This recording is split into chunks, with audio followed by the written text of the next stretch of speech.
The Pinball Network is online. Launching. Triple Drain Pinball Podcast. Holy crap. Travis's camera just went out and just came back on. That tells you. So any listener or anybody who's watching this on YouTube, Travis's camera, 30 minutes. That's what it's got. It's got 30 minutes before it shuts off. So that's how long we've been talking since before we just hit this button. So I think we actually had an official meeting before we recorded, is what it seems like. Are we already sick of each other after 30 minutes? Is that Tom? Are you sick of us yet? Yes. Okay. Travis, are you sick of us? Are you? What is that English? Are you sick of us yet? Are you sick? No, too? I love Tom. Tom's an effing beauty. You though, you suck. Oh, perfect. All right, I'm hitting the button.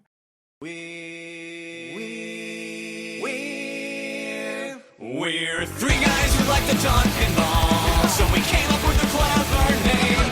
We're Joel and Travis got who talk pinball, and we call ourselves Triple Drain, Triple Drain, Triple Drain. We're Triple Drain. All Best right. song ever. It is a great song. It is a great song. Shout out to Jason for giving us that. Jason, Pinball Party. Pinball Party has officially left TPN. No bad blood, no problem at all. But he left, so definitely make sure, because he's still making episodes, make sure you subscribe to him on his own channel. Travis is holding his hand up. What do you want? You told me no doom and gloom, and I felt bad for telling you sucked. But then, as I raised my hand, you went straight to something else that's doom and gloom. That's not doom and gloom. I don't know what to think right now. Jason's still doing his thing. He's just doing it on his own. You just announced it. He's doing his. This is not new news. He's doing his own thing. Just make sure if you guys have enjoyed Pinball Party, he has his own. It's his own separate channel. So shout out Jason. Appreciate it. God, Travis, what do you want? I extended my apology to you. You just went right over it. You're like my wife. I say I'm sorry, and you just go off and do something else. You want I forgive you? Are those the words? No, you're looking for? I just want to be heard. That's all. I hear you. Okay. And I see you. I don't think the bouncing hand will carry through to the final video, but I wish it did, because it's great. It's the only way I can get your attention. Oh boy. All right. What was it? Tom has like an air horn sound. Didn't you do that once? You used your soundboard to that's how you got. But I don't have it here anymore. You know, I just noticed, guys, we messed up. We What? talked for 30 minutes and we forgot to type out. I got it. Just the I got notes. the roadmap. You I got it the right roadmap? here. Oh, Yep. God help us. What would we do without Joel? You would. This would just be you'd function. Probably be more successful, I You bet. could do it. You could do it for sure. This is I the believe in you. Travis podcast. Hey, The Travis remember originally Welcome it was to going to be a Tom Hey. Graf solo podcast. It was. And then I it do remember became a that. Tom and Travis podcast. And I somehow inserted myself into the mix. So, True. the what ifs, what could have been. We felt bad for the stray. What can we say? Imagine me talking for like 30 minutes. 30 minutes exactly. There wouldn't be a 2-hour long podcast. That's for sure. There's zero chance at that. But all right. Well, topic number one on our list was Venom. There have been more and more people have played Venom, and it has been entertaining watching the people's thoughts. It has been entertaining watching people's thoughts on their first initial experience. I've seen some that are really good. There's a lot of LE buyers out there that are like, this game's awesome. They love the way it shoots. I think somebody said like this, they feel this is like one of the best fan layouts ever. I know Hottie, Frisco Pinball, just got his. He's raving, loving it. But then there's other people, whether it's on Pinside or, huge shout out to the one, the only Kerry Hardy. Kerry Hardy made a video on his initial impression on Venom. Kerry actually used a clip from my streams. He also used a clip from the Pinball Company, Travis's video on supporting his views. How did that compare? Yeah. I'm curious. Yes. Notice he didn't use any of my clips. Yeah. He should have just got all three of them in there. But Kerry had the view of he has not enjoyed Venom. And I am shocked. And Kerry talking bad about a pinball game on his YouTube channel? No. Yeah. That doesn't happen. So I know, I get it. I get that the initial reaction when Venom was revealed was that it was wide open or there wasn't much there. And I will say, Zach at Flipping Out just recently swapped out the Venom Pro that I had for a Venom Premium. And now that I have one here in the house and actually looking at what's going on in the background there's a lot of mechs actually there for the up-down ramps and the diverters that are needed for the game to change the way it does. There's a lot of mechs back there that you don't even realize are there until you play the game. So are there obvious mechs, stuff popping out of the playfield and whatnot? It's not as obvious as some other games out there on the market. But once you actually play the game and realize how different it shoots depending on your character, I don't know. I now see the value or see what is added with the premium in LE. Travis, I know you have a premium at the pinball company. Do you agree with that? I mean, and I know, Tom, you've played the premium, but I don't think you've played a pro, right? Yeah, I've played pros. You've played both? Mm-hmm. Do you see or do you feel that there's a big difference between the premium and pro? I mean, there's a significant difference. Yeah, I mean, because you have, just like you said, you have all the mechs in there that change your paths and shots and everything. So, but I kind of like the pro better. Oh, okay. And why is that? Just a little more wide open. You can see the shots better. That's main reason. I wish they did the doppelganger in the pro. Yeah. That is a fun mech. Doppelganger in the pro is a wide open shot. It's one shot. Doppelganger in the premium is 3 into small targets, and it makes it a challenge. Like actually hitting the right target is a challenge. While the doppelganger on the pro is like, boom, you just hit the wide open shot. Very easy. Travis, you've played both. You've had more time. No, you haven't played a just premium. the pro. Yet. We have a premium, but I just stare at it and walk by it and go to the pro.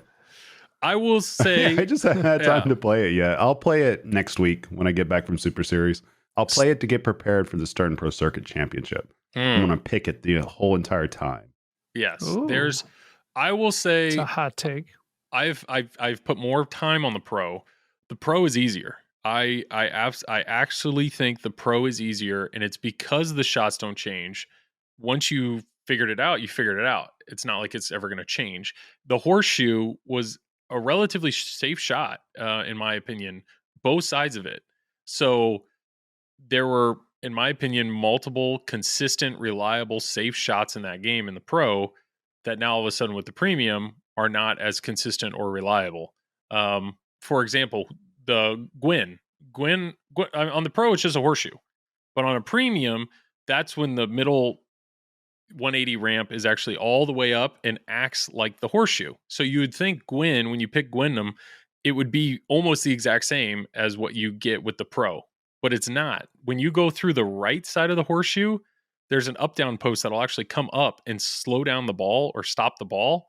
And I found that actually can cause the ball to now go a little bit to the left towards the middle of the game, like middle of the flippers, or that little bit of hold up throws off your timing.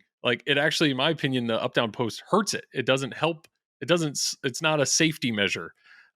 Or because there's a diverter back there that can change it. Like that diverter makes that shot a little clunkier than on the pro because it's just a stagnant horseshoe. So it's little stuff like that I do personally like the premium more because I love how the game is changing based on your character. But if you want to focus solely on shots, the pro is probably the way to go in that sense because it is a smoother way. But that's not unheard of. I mean, there are people that argue Godzilla Pro is better than premium because of that. People argue Avengers Pro is better than the premium because of that. You start removing mechs out, you get more smooth, consistent, reliable shots. Am I now crazy here's there, the real question. Did you read the rule card? So this is not a dig at anybody in particular, but hypothetically, if you were going to put out hypothetically, yes, this is all hypothetical. Everybody, everybody, potentially, this is hypothetical. if you're potentially going to put your opinion, do with this statement, if you're going to put your opinion out to the pinball masses, you Yes. know, on what your views are, your initial impressions on the code, and how easy it is to understand the code. You would think you might hypothetically, we think you think you might maybe. read the rules. You might. No, I understand the rule card, which is on every pinball machine ever. Lower left, right there, boom, rule card. That's a lot to ask. That's like 10 sentences. What's way more to ask is a 32-page PDF that Dwight wrote that's on the Stern website. I get that. And I get that a 32-page PDF may be too much. Okay, wait. I've heard people talking about this. And I don't know where this is coming from. Yes, I will contend it's 32 pages. But if you've actually gone to read it, it is literally like whoever wrote that, I assume Dwight did it. It's almost like the way I would write my papers in high school to try to get away with making the font as big as possible, the margins as big as possible, because I want to lengthen out my paper as much as I can. Like, there's just no comparison. So you don't think there's 32 pages of content or triple there? spaced? There's not 32 pages of content on there. They have a full page of DJ mixer stuff on there. I mean, it's fine. What I'm saying is yes, it is thorough for what it is, but people are just completely losing their minds by psyching themselves out that they have to know 32 pages worth of content. Like, I'm here to tell you, there's less than 1% of players in the world that even need to know that because they're even capable of doing that. I mean, that's the thing. It's like, you don't have to know an entire rule set. The first picture is just a big picture of Venom too. Yeah, okay, that's the first So page. it's really only 31. There you go. So what's the second page then? Probably table of contents. No, we got plenty of time. Let's look through it real quick. All right. Page 2, how to and rule guide. Like, that's all it just tells you an overview real quick. It's just like, an overview. If the argument is it's not 32 pages, it's only 30. I think the argument I understood when I got into pinball there would be no reading whatsoever. Like, what do people want out of modern pinball? Okay, what do people really want out of modern pinball? Do we want EM rule sets, Joel? No. Is that what we want? No. Do we want just like a little drop target? I really think that every game should have the exact same rules, exact same score. There you go. And just change the layout. Change the theme. And I have even a better idea. We should come up with a rule set to where we don't even have modes in the game. We just do combos. And guess what? We just have 3 colors for those combos. But how would you tell somebody they're doing a combo? How would you show them that? Yeah, I would just point and I would say, you hit this shot, and then you hit this shot. With the same wait. What if the shots aren't lit? Then they're no light. Hit it. No light? You don't touch it. You don't deal with it. You just hit. That's what I would do. We should do a rule set. Yeah, we should do a rule set with 3 colors. And then you know what? Yeah. We should do a rule set too with like a green triangle type light that represents a lock. Does it say lock? I think it says lock. And then you hit it. And then eventually the machine will spit out more balls that you can keep above the flippers. So that's okay. So one of the things I said in our chat earlier was I think most people that when they walk up to a pinball machine, they want to know 2 things. They want to know, how do I start a mode?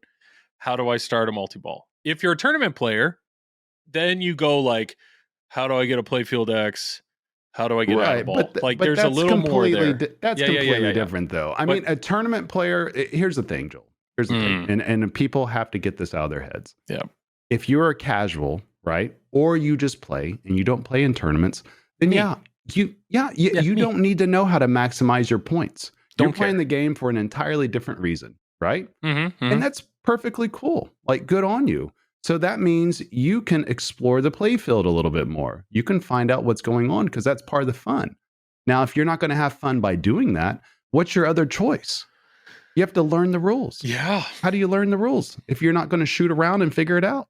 Well, you got to read the rule card. We can go a few different ways here. So we're going to go all the ways, Joel. Okay, so the 2 things that come to mind, right? Okay, you have stuff like we're putting a video this to game, bed tonight. right? You have something like a video game. Now, yeah, some Tom. people hate how certain modern games have like a tutorial thing. They're like, I just want to play the video game. Yeah, While skip you look over at the tutorial. But you Yeah, look at other it's fine. games, they talk about like how Super Mario Brothers, level 1-1 is a perfect intro because it puts obstacles in your way. You only have 2 buttons and you got to figure out, oh, I have to jump or I have to this. Some people want that. They say, don't spoon feed me how to play the game, but make it something that you can figure out as you go. But How I do think we do that people for want- pinball pinball? games aren't linear like Yeah, how do we like do a that for video pinball? game. I Do we get it. say when, like, do I treat it like I do with my twin daughters? When the ball gets close to your flipper, you flip. You flip. Yep. Yeah. So- like, is that the tutorial? If we're going to go back to people want modes and people want multi-ball, maybe they're looking at the playfield going, where is there a physical ball lock? Okay, obviously right there, so I'm going to keep shooting in that direction to see if it locks a ball. Maybe that's how they think they get to multi-ball. Otherwise, they might read the rule card to learn how to get to the multi-ball. Maybe they do. Maybe. But a mode, I would say modern pinball, most people are, how do I get into a mode? How do I get into something? And usually the safe bet with a Stern game is ramp. You hit both ramps. And then you find whatever shot starts the mode. Like, that's pretty safe.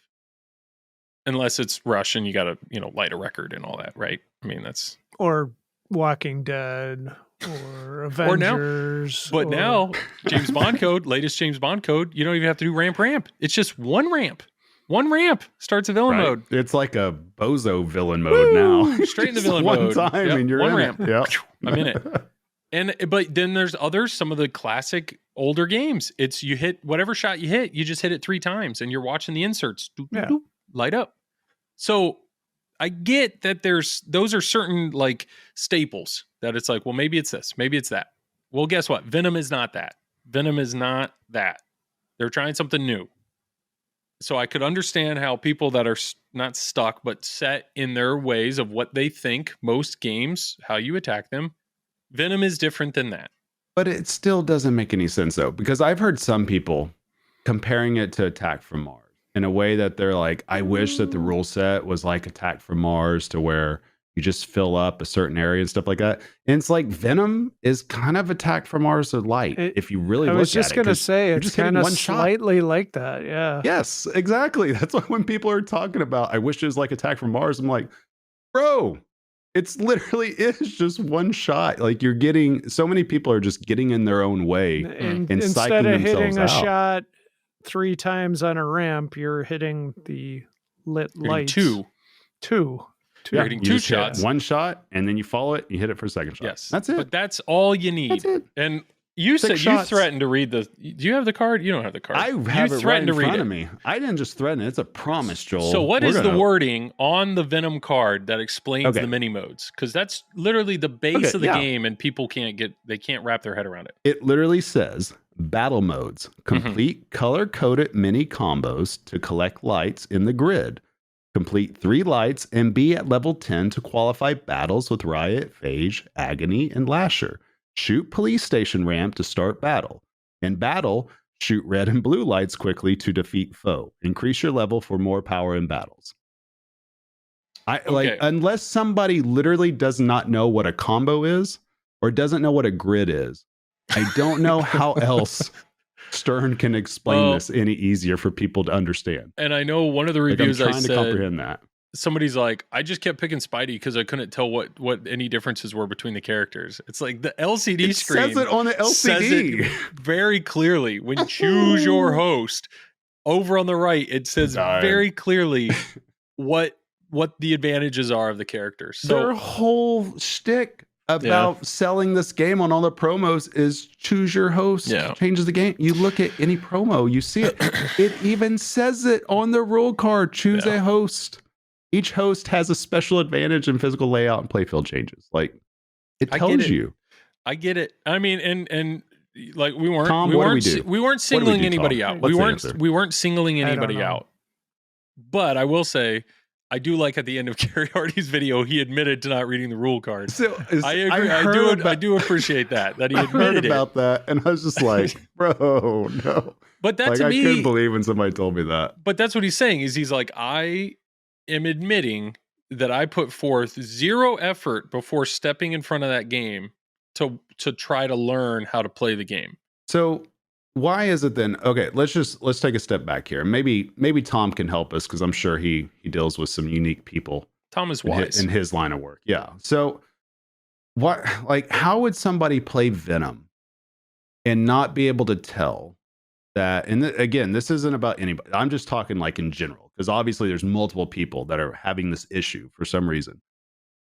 How would somebody not be able to tell if they hit one shot that's a certain color that it moves to another part of the playfield?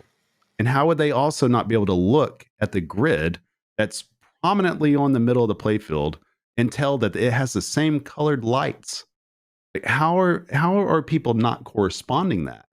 And that's the thing. Like I think with this game, it can't get any simpler than what it is. So if you can't play this game, like anybody should know how to color coordinate lights. We've all played Simon, right? A freaking game where you just go, doo, boop, boop, boop, boop, boop, boop. Yeah, it's literally that. That's what this game is. It's and fun. People have convinced themselves they have to know like all these different combos and memorize it. Hell, the combo stays lit for what, 10 seconds? It stays lit forever. It gives you plenty of time. The whole game is designed for you to get through it. It's completely designed for you to win. And it's like, if you can't understand it from the very base, I don't know. Well, because compared to anything else Stern has put out, I don't think it's that complicated. All things considered. Because yes, I will go ahead and say that some games I could see how it'd be extremely confusing for a casual to come up. And I think even Venom it would be the same thing for somebody that's a complete casual that doesn't know how to log in, that just wants to throw in a couple of quarters, bat around the ball. Yeah. But we're talking about people that consume pinball content, that listen to podcasts, that watch videos, that go to shows. I don't know how more dumbed down that this can get for people to understand. I really don't. And I think people are just getting in their own way with it, that they've convinced themselves that pinball is just so complicated that they don't get it. And they're not, for whatever reason, they're not taking a rule set, right? Because like we talked about earlier, we're talking about 31 pages, right? You don't have to know the whole thing. You can segment it out. All you have to know is, how do I start a mode? That's all you have to know. Well, Tom's got the answer. Yeah, He's ready. it's like that's all you have to know. Then how do you start a multi-ball? You can't start a mode in Venom, Travis. But that's the thing. And that's the whole point. There's not even a mode there. So it should be so much easier to understand because it tells you on the rule card. Where people should get confused, which is perfectly fine, is if you do start a mode in any other game, you may not know how to play it properly.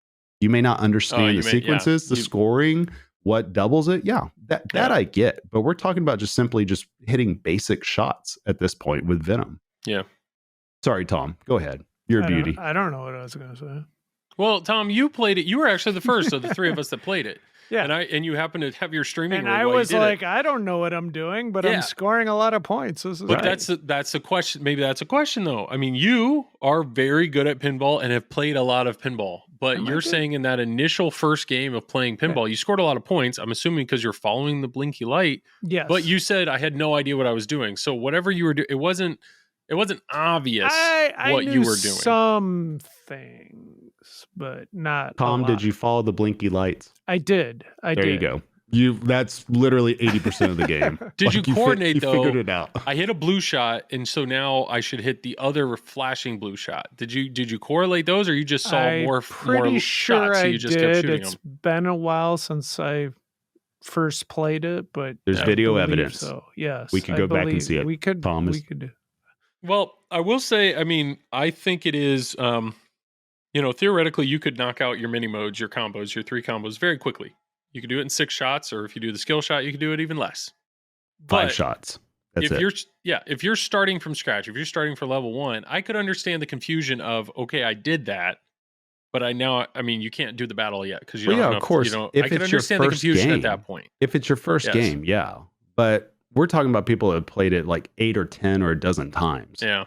They're still confused. That part I don't understand. I don't know what's going on. I think when I played it at first, the most confusing thing was like, okay, I I got my locks, and now like how do I get another lock? I want to lock Yeah. the ball again, for More Mayhem combos. multi-ball. Right. Yeah. But it wasn't drawn out to me like that. Usually it's like you got to do this to get your lock, Well, yeah, you hit 2 stand-up targets that say light lock, lock, exactly. something like that. Yeah. Or you hit I the get it. lock shot, but Well, there was nothing lit. The other thing is, I think might be confusing to people is the whole Mayhem multi-ball where you have to hold that button right away to cancel out the multi-ball from starting. Now, I could see a lot of people walking up to a game like, oh shit, what the hell just happened? How did he get 6 balls and I only got 2? That kind of thing. But that all takes effort in learning the game, right? Of course. Because that part takes effort in just reading the rule card because it's right there too. Like, nobody reads that rule card. If a complete novice stepped up to the game, they could hit 2 green lights and they'd be in a multi-ball. That's all they're doing is 2 shots novice. and they're in a multi. Like they play pinball, or they're just anybody that walks up there, anybody that walks up the street. I mean, they could see, I see 2 green arrows, mistakenly hit them both, and they're in a multi-ball, which is good in a way because they're probably pumped they're in a multi-ball. But if you get somebody off the street, they have no idea. Yeah, they have no idea. They will be so confused over the fast lock system. They don't even know there's a ball in the shooter lane. They'll be confused on how to pick a character. You'll see it. They'll just flip around and then they'll look down. There's no ball going. They'll look up. They'll look here. They'll look back down. They'll flip around some more. They'll push the start button a few more times.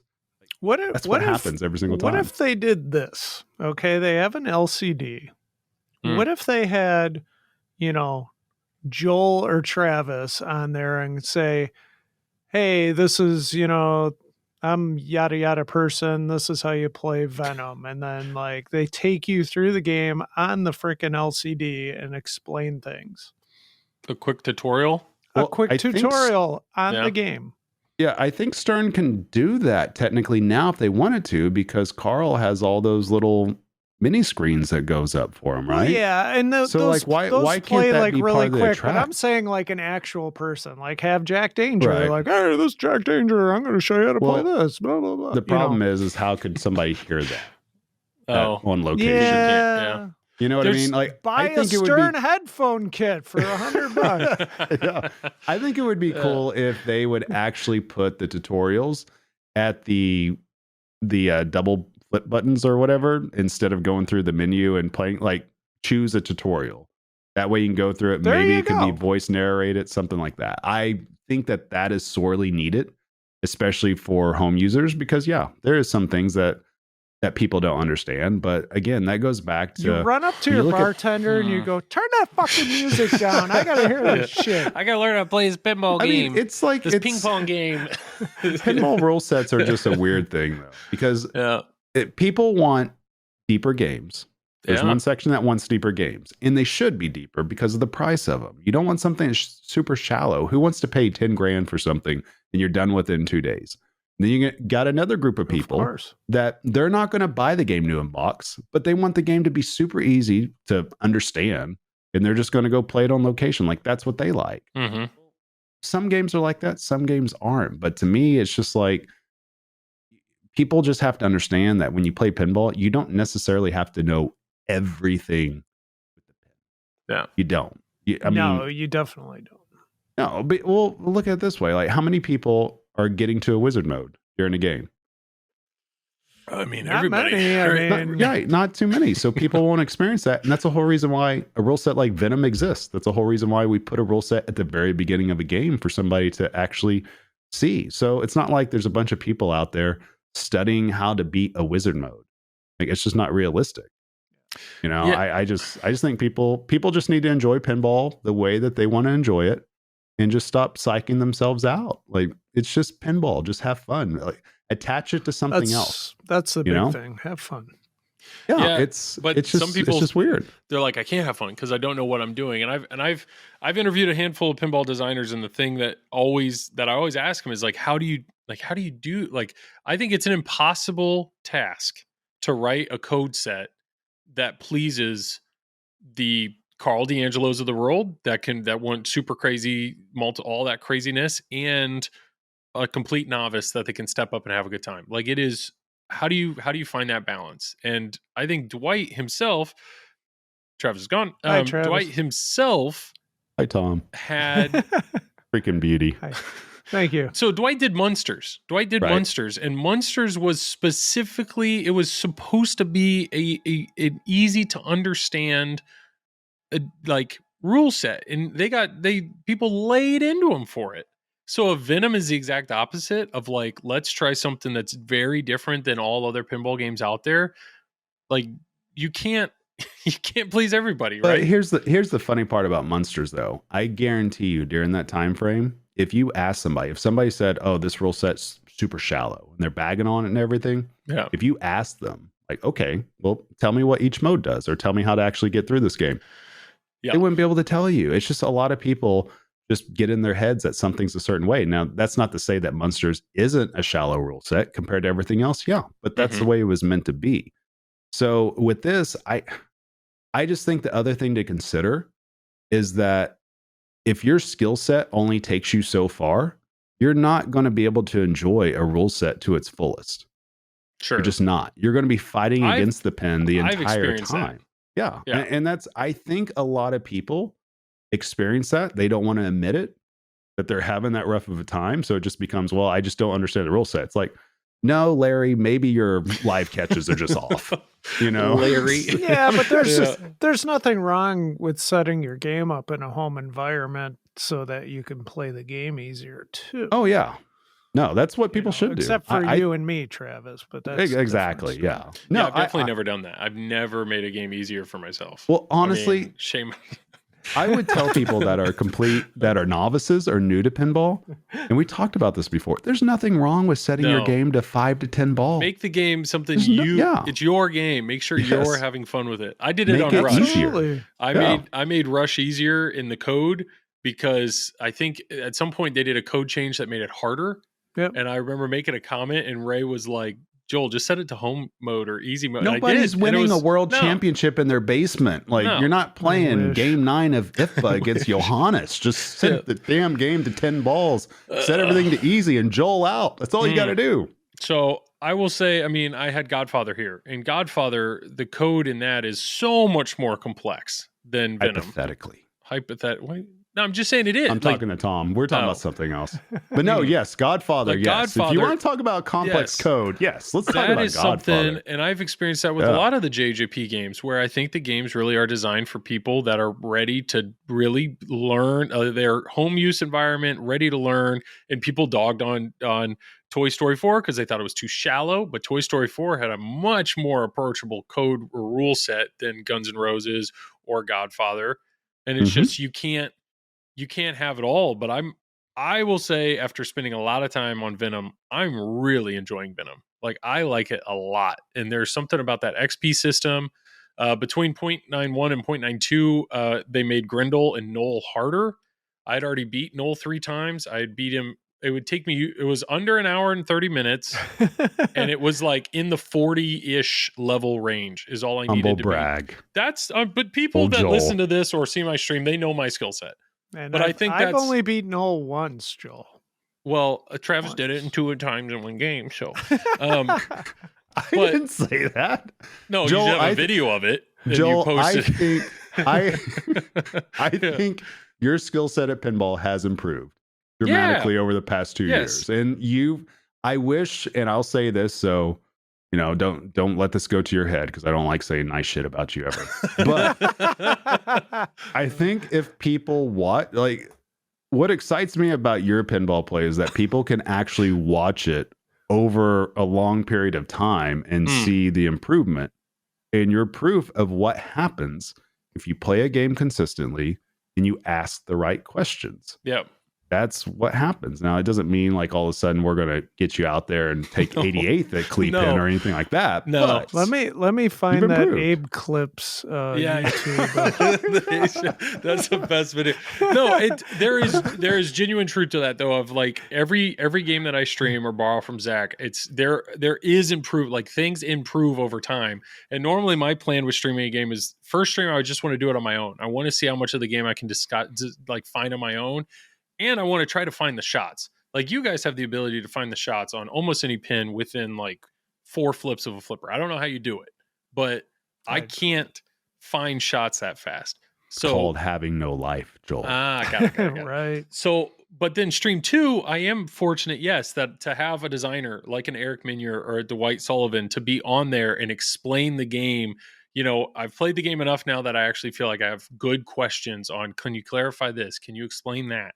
That is super helpful. And I'm glad that I am in a position where I can have those conversations and share those conversations to hopefully educate anybody watching me. I love it even more that Travis had to watch that video of me streaming to learn how to play the game. God bless Love Dwight Sullivan for just setting through that and trying to coach you through bricking all those posts. No, I loved it. Doing it was God's great. work over there at Stern. I won't forget. Yeah, there was one point where I went to ask a question. He goes, "Hey Joel, just focus for a second and try to beat Grendel." Like he wanted me to stop talking just to try to. Anyways, I You love know that. you're talking a lot when Dwight's like, Yeah, Dwight "Whoa, is telling me, bro, settle down, buddy." bro, take a breath, right? Yeah. So it was great. And I'm glad I can have it. And I know Carrie called me out on that on the video. You know, it's not like all of us can have the designer of the game coach us through. And I get that. I understand. But that is fortunate. there's a YouTube video out there. There's plenty of information out there. And you can either take that information and do what you want with it, or you don't do it at all. And then you just live with the repercussions of that, or the consequences, or just the reality that you create around you. I mean, it's like anything else. We do anything else in life. We don't put any effort towards learning it. We just want to know it. Yeah. How's that going to work? Like it's like my kids, whenever they come back home and they're just like, I don't understand this in class. All right, Carter, have you read your textbook? No, Dad, I haven't. I'm like, okay, well, Let's start maybe there. you want to, let's start there Yeah. and then we can go. But that's cool. If you don't want to read, then don't read, just play the game. And then I guarantee after 15, 20 games, you're going to start figuring out what's going on. Yeah. Like that's pinball. That's what you do. The only time that's really frustrating though is if the layout of the game is super hard, because then you're playing the game 15, 20 times and you feel like you barely did anything because you just keep draining. I don't think Venom is that case. Venom, the layout is relatively forgiving. It And wants open. the ball. Yeah. Yeah. So it's Eddie wants the ball to go to your flipper. You should be able to discover this game easier than others. But one of the questions we're going to address later on is what are our favorite games, and I think that's going to tell a lot about us, because that's one thing I love about pinball is there's such a variety of games out there that some people are very attracted to very easy to understand rule sets, and they may be, that's where a game like a Medieval Madness or something that really screams to them. Oh my gosh. Now I see why Dwight said what he said. I can't hold that pose anymore. Well, we should do that right now. You just want to go right into it? Hell yeah. Okay, I mean, I don't all see right. it on the production notes or anything. It was thing number 4 in my head, but it wasn't. What was number 2? Your mom. Okay. So, Burn! Got him. Wow. And my mom likes you too. I knew her judge of character was shit. Man. How is it Done. taking You 40? be nice to that Joel boy. How is it taking Travis is leaving. 43 episodes He's peeing for in the his first pants. your He's mom laughing joke? so hard. I don't know how that took so long. Oh boy. All right. Damn it. Walked right into that. Shit. Let's just edit that part out. Yeah, I'll edit it. I Let got me a get on that, reputation to uphold. Yeah, let me get on that. Tom, Yes. we gotta go with top 5 games. We haven't heard from you. Okay, yes. So the preface here is Kineticist.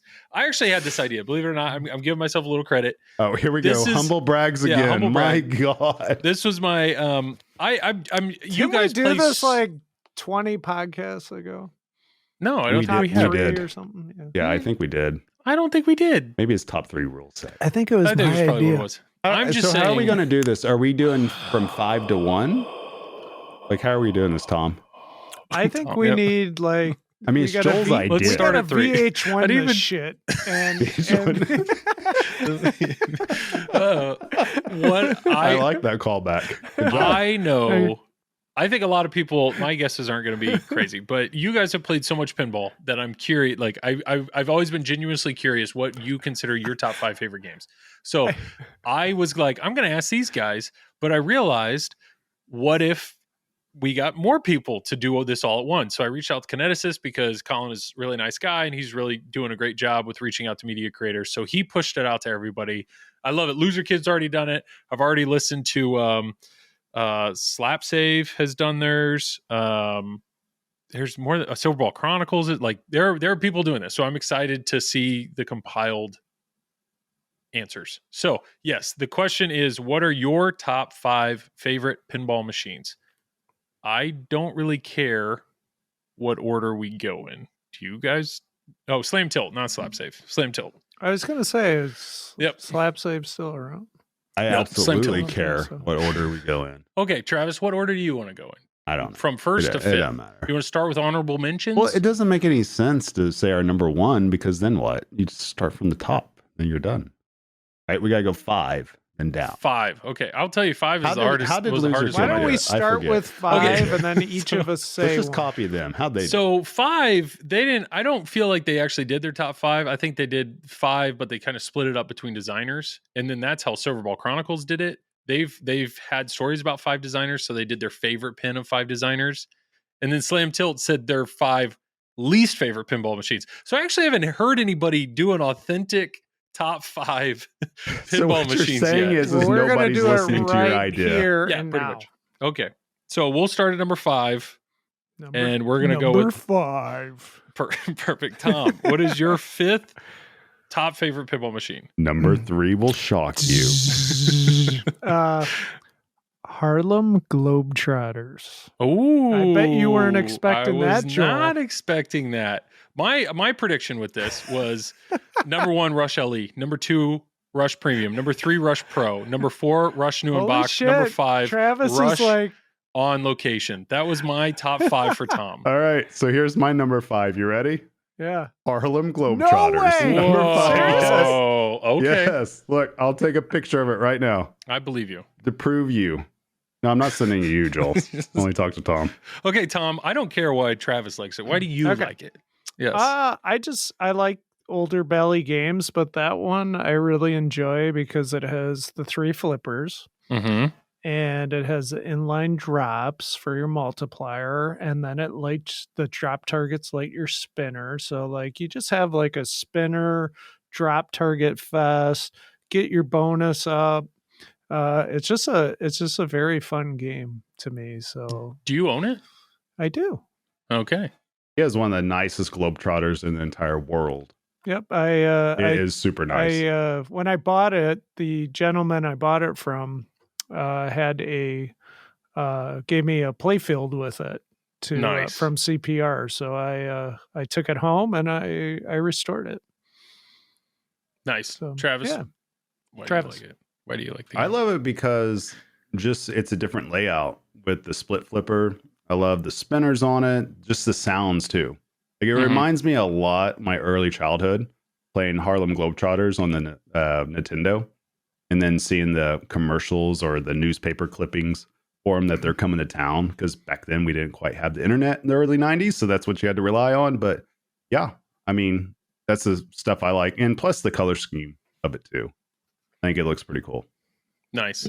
Joel, what's your number 5? Harlem Globe. No. My number 5. This was Have you actually. ever played one before? Or you I say have you're number 5? Nah, I don't think. If I have, I've maybe played one game on it. Okay. It was probably at Wizard World, or it may have been at one of the shows. Could have been. Okay, that makes sense. I would like to play more We'll because I find one at like the Expo. idea of a scissor flipper. Like I like Yeah, that. we'll find one at Expo and we'll just scissor me timbers all night long. Jeez. Can't wait. All right.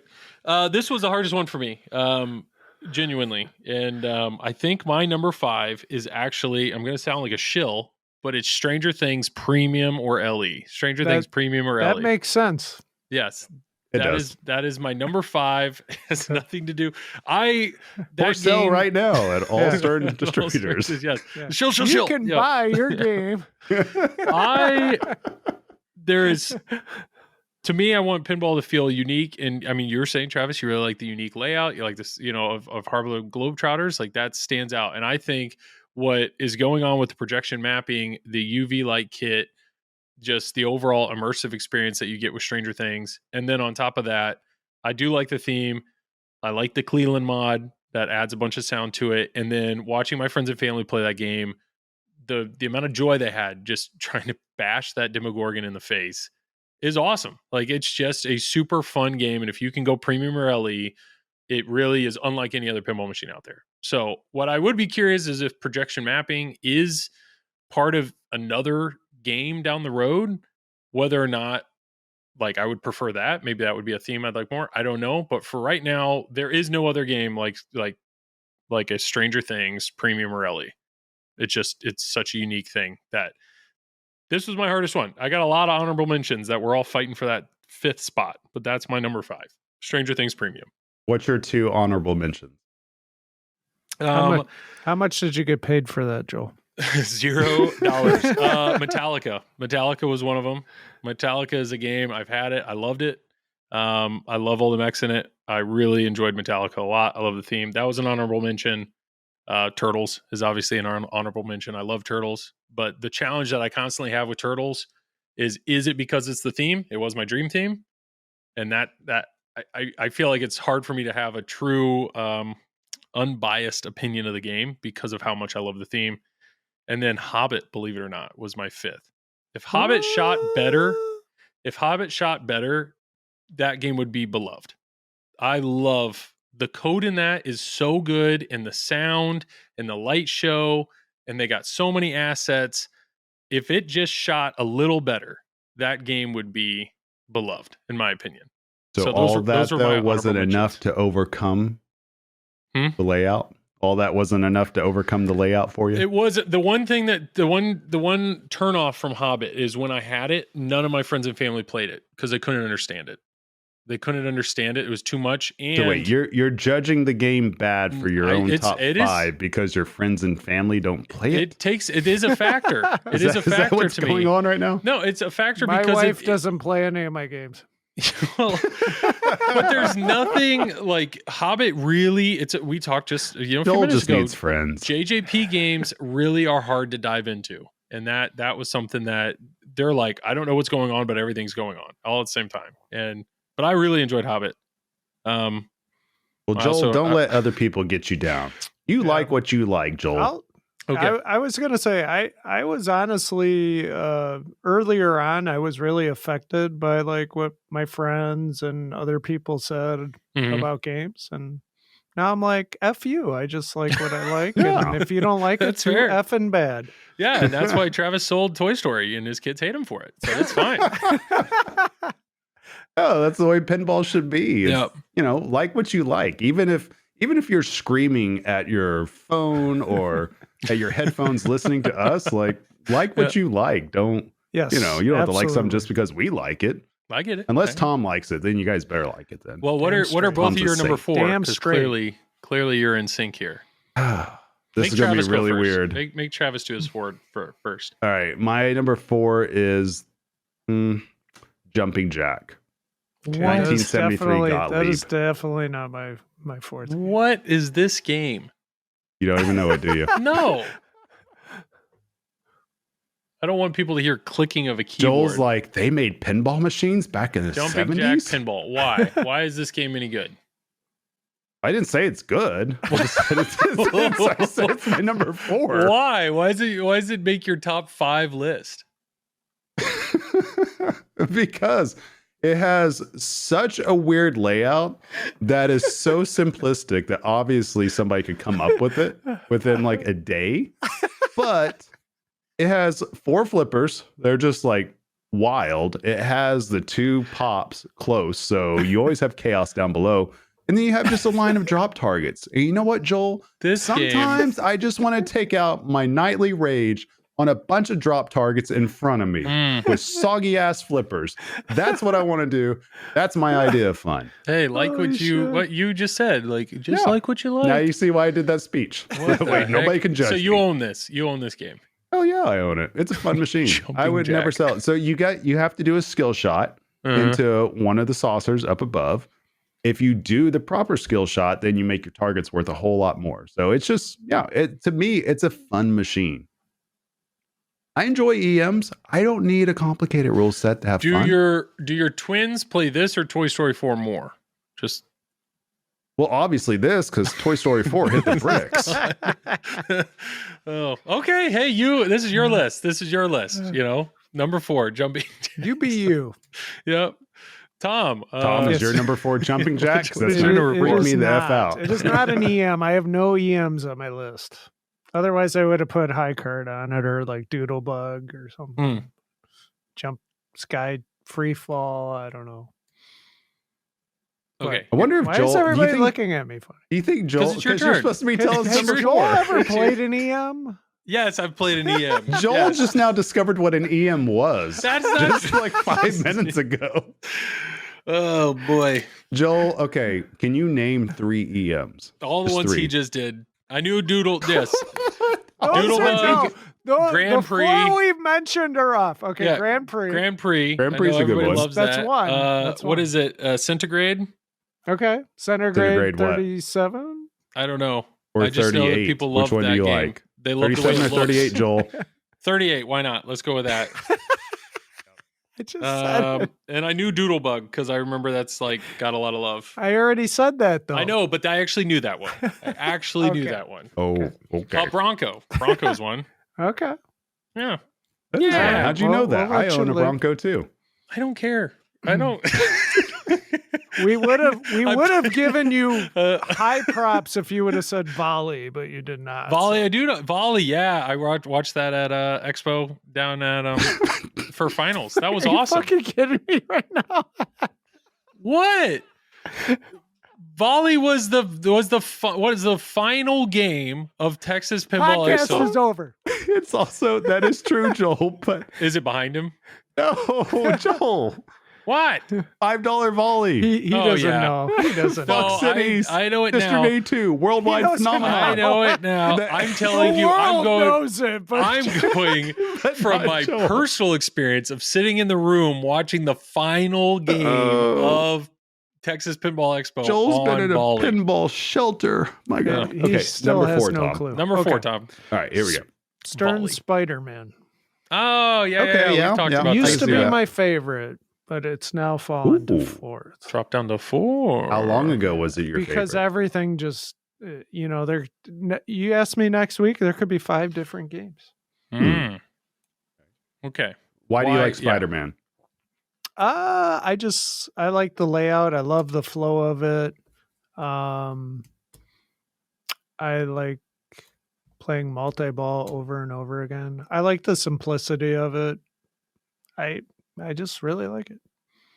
I just like I Solid like answer. that Steve Ritchie flow Mm-hmm.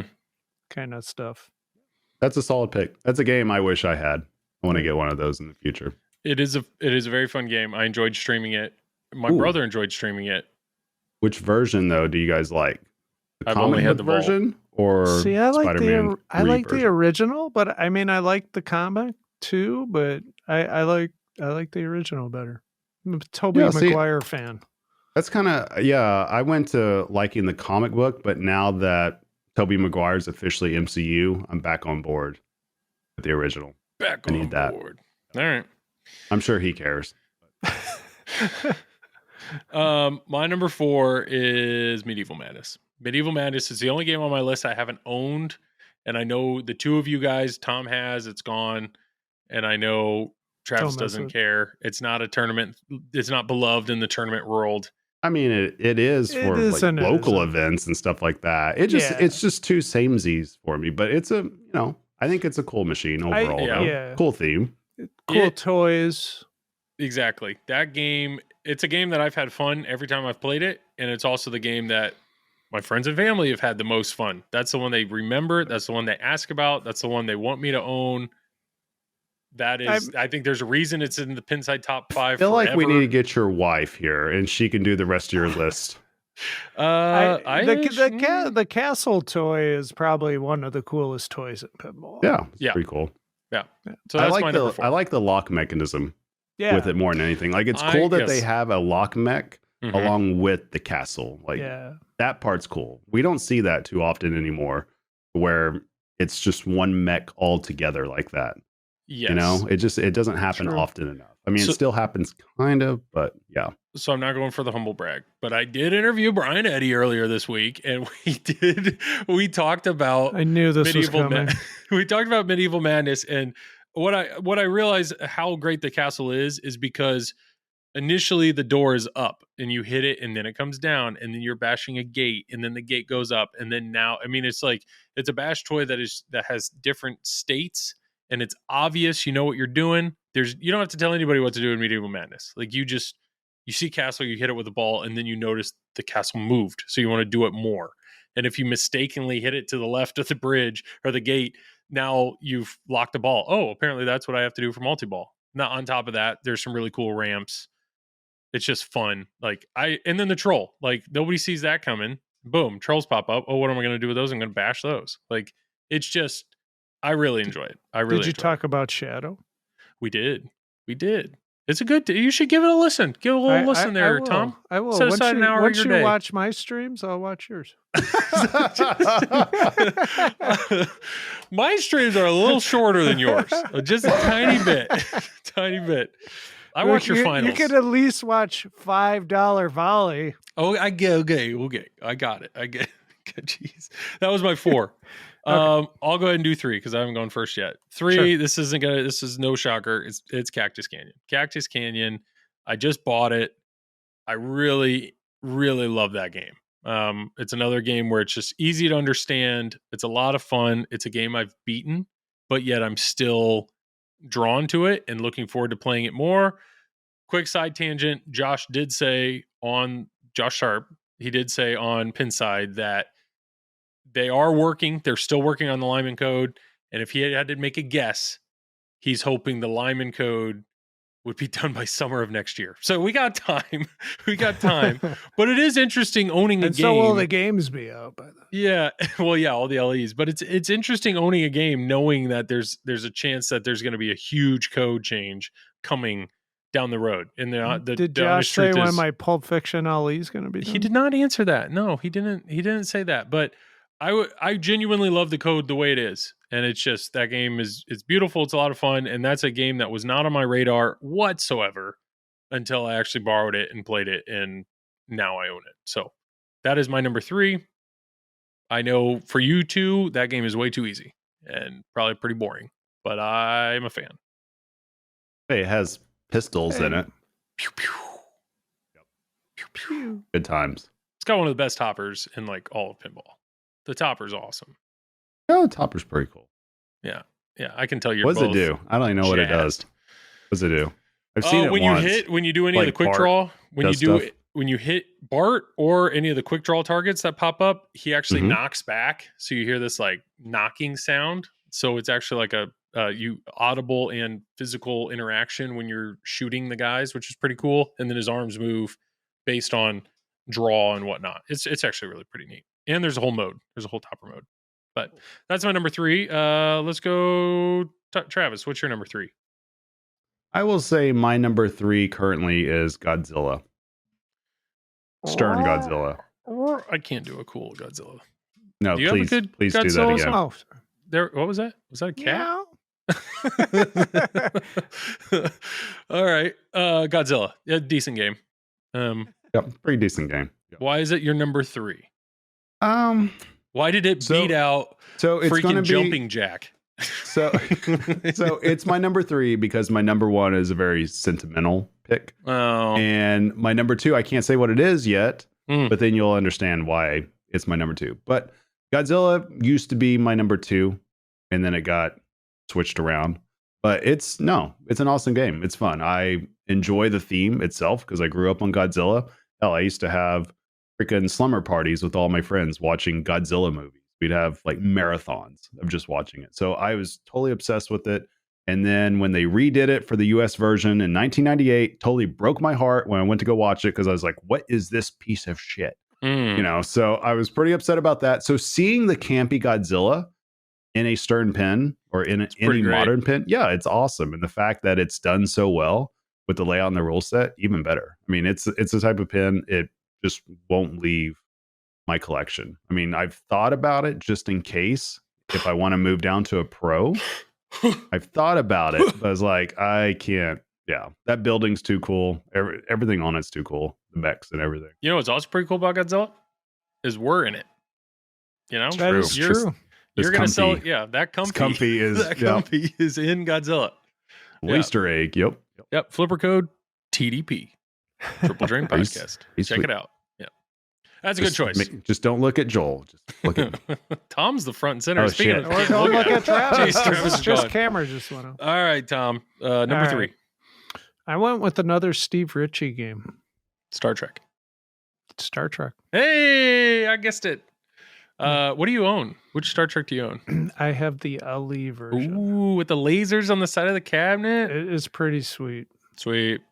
That warp ramp, huh? Oh yeah. Warp ramp, the Vengeance, the 18 different modes in it.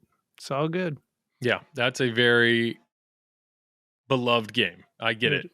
It's also that is a game that has depth, but it also is very accessible and approachable to anybody. And Yep. the fact that Vengeance is right there in the middle, you really don't have to tell anybody what to do. They're going to have a good time. That's maybe Sure. maybe that is a good game of like it appeases all skill ranges or skill levels. So good pick. Star Trek's a great game. Good choice, Thank you. Tom. Thank you. So that was number 3. I already did my number 3. Who went first? We'll go Travis. You Travis went first. I Yeah, did, but let we've Travis go been first for a rotating on who change. does Okay. the first. Okay, it's a good rotation. Okay, so my number 2 now is officially Number Jurassic Park. Three. No, you Oh, already I did said his my 3. number 3. His Oh. 3 was Godzilla. Yeah, and your 3 was Star Trek, Oh yeah. and Joel's 3 was Duh. Cactus Canyon. Travis is number 2. Jurassic Park. Yep. Jurassic. Nice. Okay, so you're saying Jurassic Park and Godzilla, where they were kind of flip-flopping back and No, forth. I had Jurassic Park out of my top 5 Whoa. before the new code update. Yeah, I mean it was still way up there, Mhm. but just the only thing that I kind of like stepped back from is just whenever you got into control room, it was just very much you wanted to pick just one particular mode. And that's it. Because I mean, especially in tournaments and stuff like that, because it's the only mode that made sense. But now that everything's been balanced out, it's been switched around just a little bit, just enough to make you want to play every single mode. Nice. And I have the Jurassic Park 30th anniversary in my basement now, and I Humble find brag. myself, oh yeah, total humble brag. Yeah, I've got one. But playing the control rooms, I want to play all of them. You know, I don't think of, I just need to play this because I need to get this score or something like that. I find myself just playing through Jurassic Park because it's just fun to play through without even thinking of the score. Now, you can do stuff that's score based, but trying to get the visitor center, that's pretty cool. Trying to get through all the T-Rex events, that's pretty cool. Trying to get through all the control room stuff, that's pretty cool. Trying to do the Raptor with the Raptor gate that comes up, like all that to me is just a lot of fun, and you get so many choices to do stuff. Now that they got the combos wrapped in with the DNA combos, the trifecta, getting fossils. I mean, there's just so much to do in that game. Yeah. And the layout to me, it's so unique because that O shot is just a mother effer. Like I have such a hard time with it. Or no, the A. Sorry, the A. The O is fine, right? But that one on the right orbit, that's the one that I have the most difficult time with. Out of any shot on any game ever in pinball, that's the one I have the most difficult time with. So, Are you just doing like the yesterday, I went Dino 0 for 18. quests? I did, and I got all my badges in 5 Really? days. Did it. Yep. Yeah, I still have to get the top one, which is play it for 5 days. But I got all the other ones. All right. What about you, Joel? Right. You get Nope. you get your badge? No? Nope, did not get any of those badges. I got my 2-year internet or Insider Connected badge. Got that, You got what? If you played an Insider Connected game on the 6th, you got a badge that celebrates 2 years of Insider Connected. I think that was the last badge I got. It just happened to be. Okay. How do you even look up what badges you have? It's under your profile. I have a Under profile. badges. I have a profile. I mean, you should. Just look up Tripod Tom. You'll see it. It's there. That's a good point. That's a very good pick. Jurassic Park. I know I streamed it. I borrowed it. It kicked my butt. It's a challenging layout, or I found it to be challenging. Wow, look at all this badge. Look at that. Look at all those badges. Yeah. Wow. But that game, I get it. That's one of those games where I totally understand why it has the love that it has. I totally get it. But all right, Tom, what's your number 2? My number 2 is Iron Maiden. Whoa. That I was not expecting that. No, nobody was. I was not expecting that. You haven't had Iron Maiden that long. I've had it since it came out. Yeah, it's only been 5 years, Tom. No, didn't you? I thought you bought that. Isn't that the game you bought with your rewards? That was Elvira. You're getting Tom confused with somebody else. No, I'm sorry. That was Jurassic Park. That's what you bought with your rewards. Got it. Yeah. Got it. I mean, I still really like Jurassic Park. Yeah. But... Well, okay, Iron Maiden. So why Iron Maiden? In which version? I'm pretty is it? sure I know your number 1. It's a pro. I just like all the different modes and multi-balls and shot layout. I love the shot through the pop bumpers and up the ramp. And I love the shot in the back to start the mode and get your soul shard. I don't know. So Keith should have just stopped there. One and done. No, but I out of his 4 games right now, that's one of my favorites. So it is really good. I also have mine set up really effing hard, and it's fun just to play it and try to get wrecked. Yeah, I do really well on it for it being set up so hard. Nice. That's a good pick. That's a solid pick. Apparently not. No, I just wasn't expecting it. You buy so many band pins that I was expecting your list. I'm pretty sure I know your number 1, but I was expecting I'm pretty sure you're number 1. And I was expecting another one though. The one that's right behind him. I thought he was going to say that one next. Foo Fighters? This one? Yeah. I thought for sure he was going to say that one next. No. Tom's just full of surprises. Keep us on our toes. Thanks for providing that for us, Tom. You're welcome. Keep us on our toes. My number 2 is TNA. TNA is my number 2. I've said it before. If I was to get down to 2 pins, that would be one of the 2. I just love everything about it. Love the music. Love the light show. The simplicity of it. The co-op mode. I just love it. Love everything about TNA. I did actually get a message from somebody on Facebook that said they just recently bought a TNA from watching my stream. So if my enjoyment of TNA was carried through the camera enough to convince somebody to buy the game, I did it. I did it. My commission on that is 0, but I freaking love that game. I love TNA. I know, Tom, you owned it for a while. Yeah, it's gone. I think it's a great game. I just had my time with it, and I was ready to move on. And to me, there's something, I know it's not. I know you guys are giving me a hard time for EMs or even some more simple games, but for whatever reason, I feel like TNA scratches the itch of having a more single level, simple game in my collection, even though it's a modern game. So, big fan. I will say, honorable mention for me because you did that. Yeah, I was thinking about putting Pulp Fiction on my list, but since it's not really out so much, that was fair. Yeah, which is because for the same reasons you're saying, like it's kind of a older game with a modern take, a throwback. Yeah. But yet, I mean, Beatles is that, and Bond 60th is that. Yeah. But I get it. And I like Bond 60th. Just didn't make the top 5. Yeah, I get it. All right. Final games. I think we should guess them. Tom, I think yours. Everybody knows. is Rush. Yeah. Am I right? Okay. You're right. So what is it about Rush that you love, Thomas? First of all, it's made after the greatest fucking rock band ever made. Enough said. Yeah. Number one. So, I mean, they didn't even have to put anything in the game but the music. So Okay. But No, they did. They put way more in the game than that. no, Yeah. there is a ton to Rush, Mhm. and that's one of the reasons I love it. The code and the layout I think is great. You know, I'll put it against anybody else's games. I know a lot of people hate it, but I don't care. Hey, it's your list. It's your Yeah, list. It's my list. Yeah. Go F yourself. You don't like it? Too fucking bad. All right. Just kidding. Just kidding. Tom, you want to guess Travis's number one? It's sentimental. Oh man. I And don't it's know. not Jumping Jack. He already said it.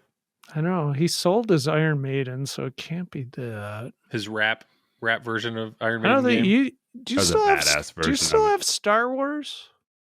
I don't. I sold that too. Yeah, so it's not that. That was a And fun he one. sold Though. Avengers.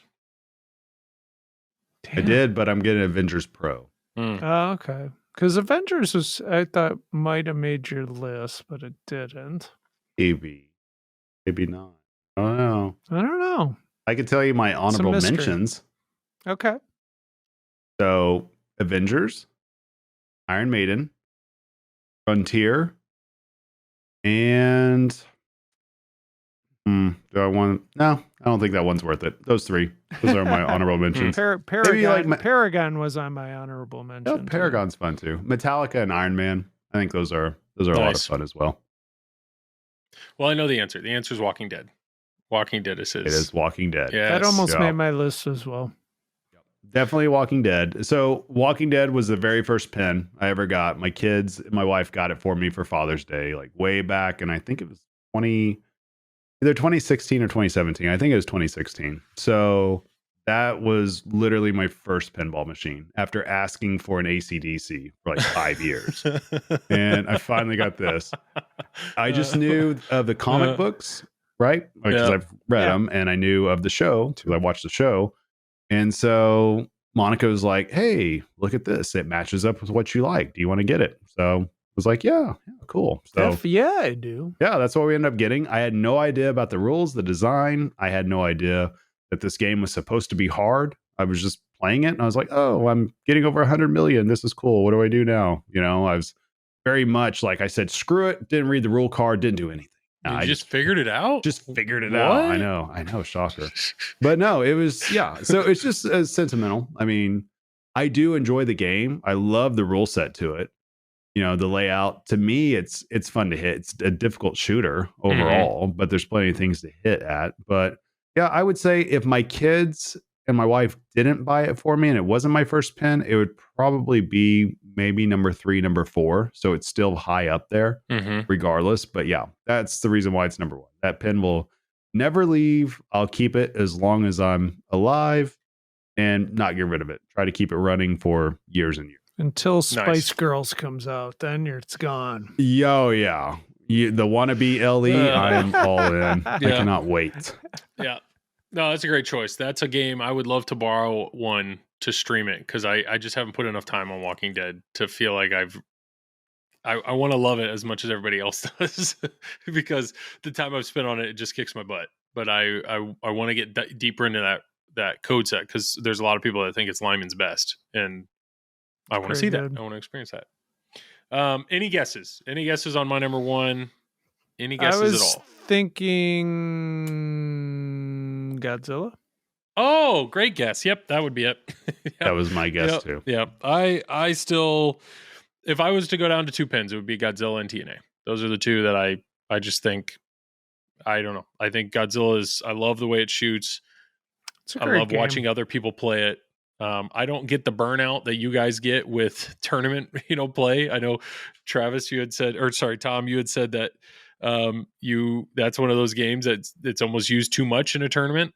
I don't have that. So just for at home play, it's an absolute blast. And it's funny to me how I can borrow a lot of newer games, stream the heck out of them, and then I can step over to Godzilla and within 30 seconds of playing that game, it's like, I forgot why I love this game. Like I forgot. And it's just, it shoots so well and it's so much fun to shoot, campiness, all the things that we all described earlier. So that is my number one. It's such an awesome game though. I mean, overall, when you really look at it compared to anything else that's around, it's just, it's a lot of fun. I mean, it's hilarious. We had somebody in our showroom a couple of months ago, and I told you guys about this, that he was walking through looking at all the pins, and he stopped at Godzilla, and it's a Godzilla Premium, and he pointed at it. He's like, why does this one look different than all the other ones?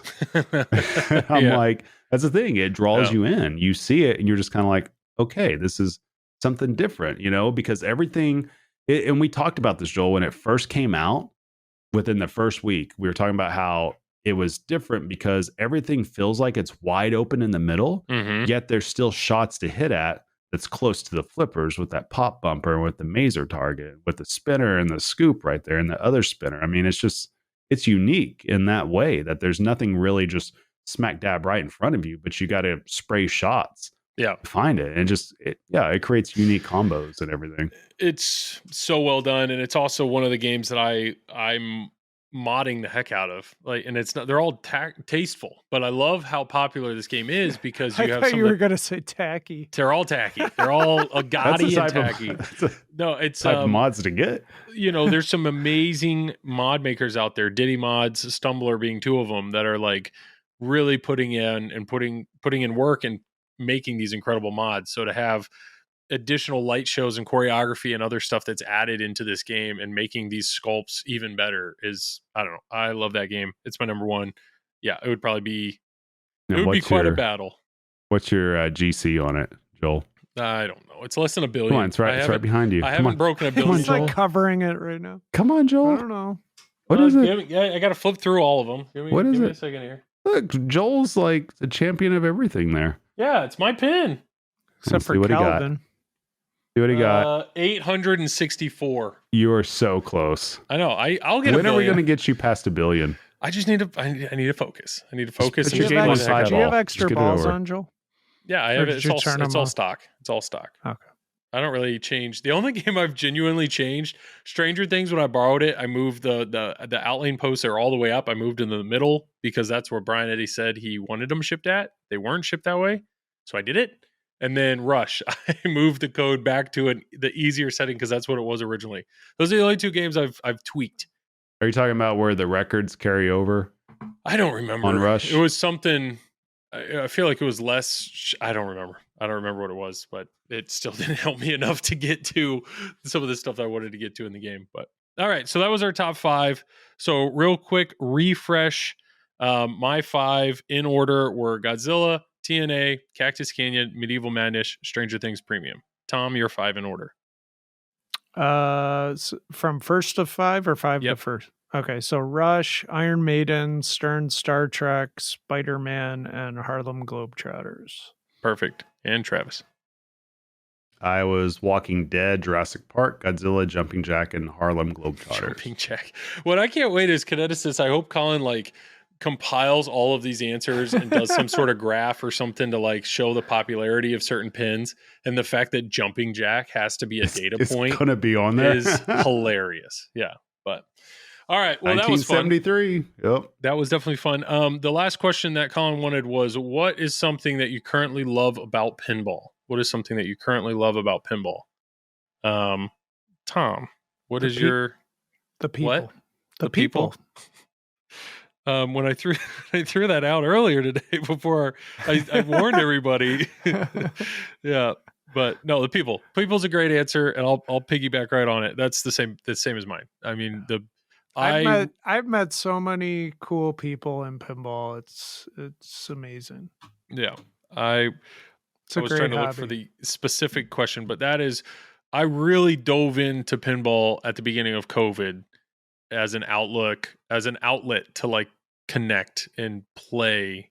And there's something about this game being such a tangible, hands-on game. You want to play it with other people. And sure, I understand video games. It's a little easier to play certain video games with people across the nation at any time.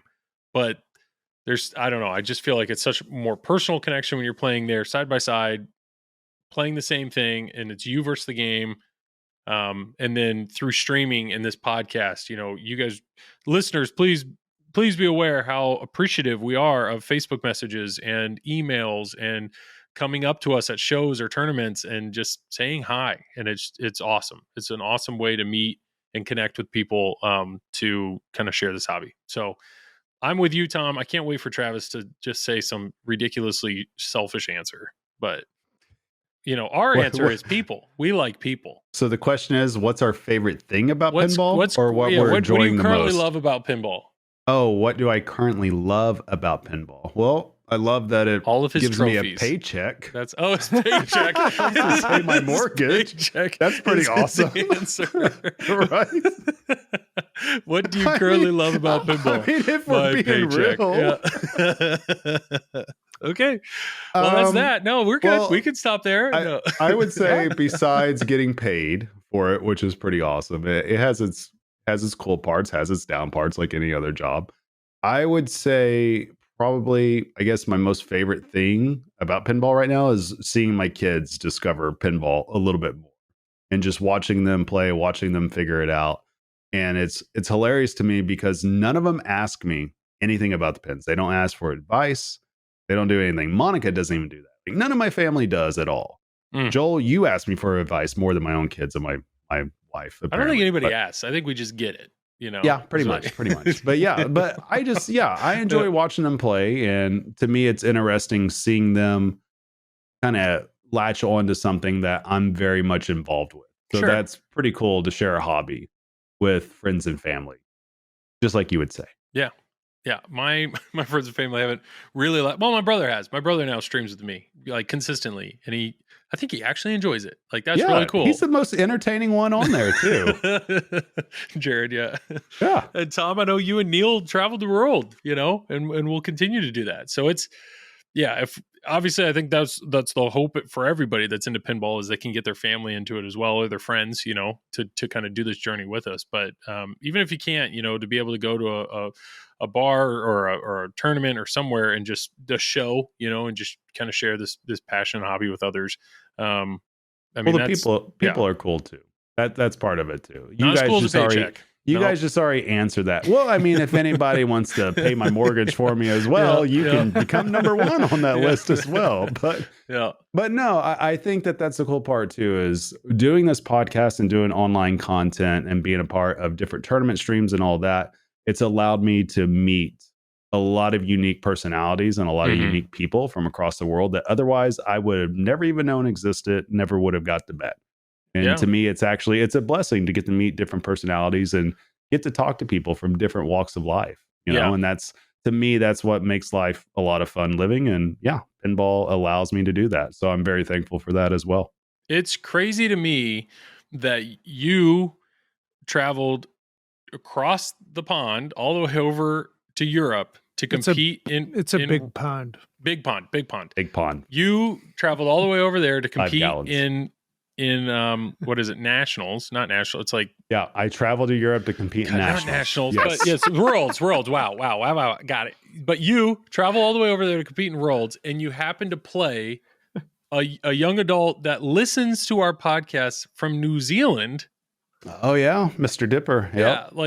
Complete other side of the world. He kicked my ass. Somehow listens to our podcast and then beats you head to head on pinball. I mean, that's crazy. Just destroyed me. that all that can happen. Yeah. So, no, it's fun. I mean, that was the cool part. Even going to the UK Open, there was several people over there that told me that they listened to the podcast and they watched Tom's streams and everything. And I mean, that's really cool. And plus, the most fun part of it is apparently a lot of people in England hate Joel's guts, and I love it. I might as well just move there. It is awesome. They're very much pro Tom, pro Travis. So good crowd over there. Everybody's pro Tom, but all right. Well, thank you, Colin. That was fun. But all right. So the last two things on our event are basically what's happening in the next 2 weeks. So first, we'll focus on you guys. There's a lot of tournament coming up in the next 2 weeks. Super Series being one. I think both of you guys are like heading out tomorrow for that. That's Wednesday to Sunday Super Series. That's at District 82. Go for it. say your say your thoughts or piece Oh, on. I thought you were telling I Tom thought you and were I. telling us to go for it. Like you're gonna Yeah. win it all. I thought I'm he was like, giving okay, us yeah, let's fucking go. Yeah, let's get hype. I Get thought he hype. was Yeah. giving us a pep talk. Yeah. Like, yes, Kicking Coach Joel. everybody's Yes. ass. Yeah. I would love to see Travis versus Tom in the finals, and I know who I'm rooting for. That's for Yeah, sure. it would be nice if we like didn't play each other until the finals for a change. I know. Hey, we haven't played against each other in a long time, though. We've been able to No, it's avoid each other true. for a while. Yeah. So, is there anything? I mean, is there anything special like Super Series? This is a big deal. This is a big deal. There's a lot of big people deal. traveling to this. It's multiple tournaments over multiple days. I mean, is this essentially the series? This is the tournament that you guys look forward to like This all is year, the Super Series, Joel. or one It's of them. Super and it's a series. Okay.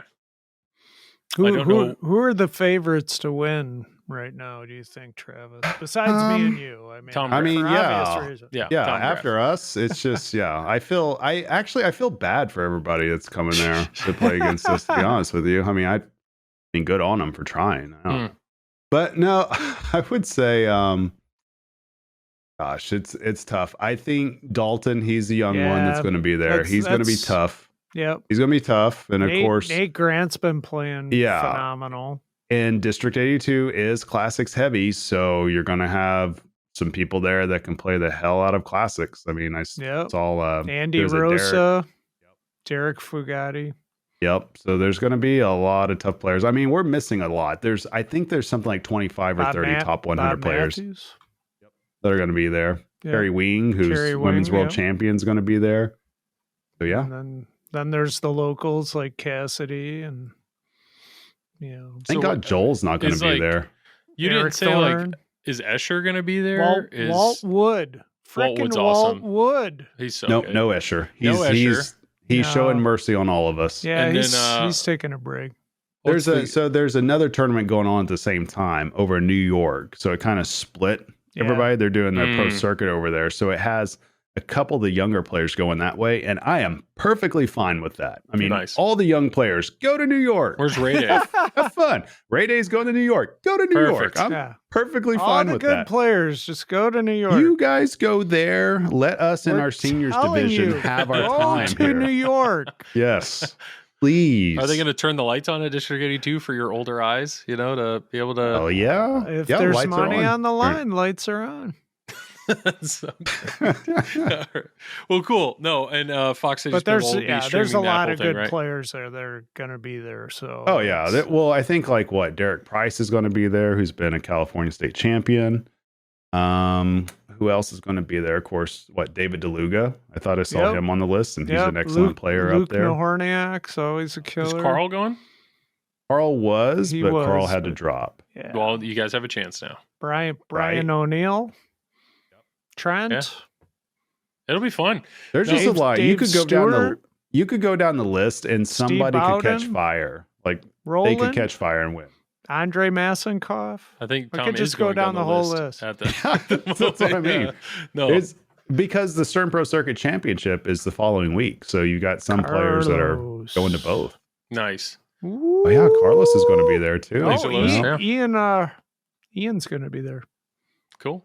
So that'll be fun. That'll be streamed on Fox Cities. Are you starting some that order. Wednesday? I'm going to start Wednesday. I'm not going to do Tilton Tuesdays because it's just Okay. it's You're too right. Screw brutal that. for Just me do going to Wednesday. work the next day. And So we like, got till streaming 1 a.m. Streaming for Fox Cities Wednesday, Thursday, Friday, Saturday, Sunday. 5 days in a row. 5 days of constant competitive high pinball. quality pinball streaming. Make sure to Oh, yeah. get your wallets out there, everybody. Drop some subs It takes a Drop year some off biddies. my life every time I do it. on Tom. No, that's gonna be awesome. That'll be awesome to watch. And but then the yeah, week after that is freaking Expo. is Expo, and I'll be Expo. streaming that Freaking tournament Expo. too. Hopefully. Yeah. So Tom or Travis, I know he said he's traveling whatever Tuesday. He's there Wednesday, Thursday, Friday, Saturday, Sunday, drives home Monday, and then Tuesday you're turning around to head up to Stern Pro No. Circuit. Or No, was I'm it going to Wednesday? go Wednesday morning. Wednesday. So Chicago's only about 4 hours away, and they're doing the Stern Pro Circuit Championship. Yeah. Which is on completely different than last year. Yeah. It's like top 32 or 38. I forget how many But people there's a are in whole the tournament. bracket. Yeah, that's there's a already been bracket out released. there. Yeah. Yeah, and And you it's got a best of few 5. buys. Yeah, you had a few. Yeah. Oh, yeah. Head to head. Best of 5, and I think they're going to show that tournament on Stern's YouTube channel. Don't you hate head to What they're head? going to do. I do. I absolutely hate it. Oh, bummer, dude. I know, that's what I said, but I have to go because it's an automatic $600. So I'm just going to drive, collect my money, and Monica's going to come with me, and we're going to go to Expo. Born free. But I'll only be there for one day, so Thursday, and then leave Friday. So that is Wednesday night at Emporium. Close. Close. We're all over it. Good thing Andy Bagwell's not here right now. I'd kick your ass.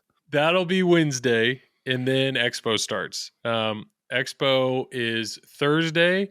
I will be at Expo Thursday, Friday, Saturday, Sunday. Travis is going to be there just Thursday. Tom is going to be there Wednesday, Thursday, Friday, Saturday, Sunday. Wednesday night. But actually, the qualifying for the tournament starts on Wednesday, and then all day Thursday's qualifying. All day Thursday. Tom, you're going to be streaming that. Yes.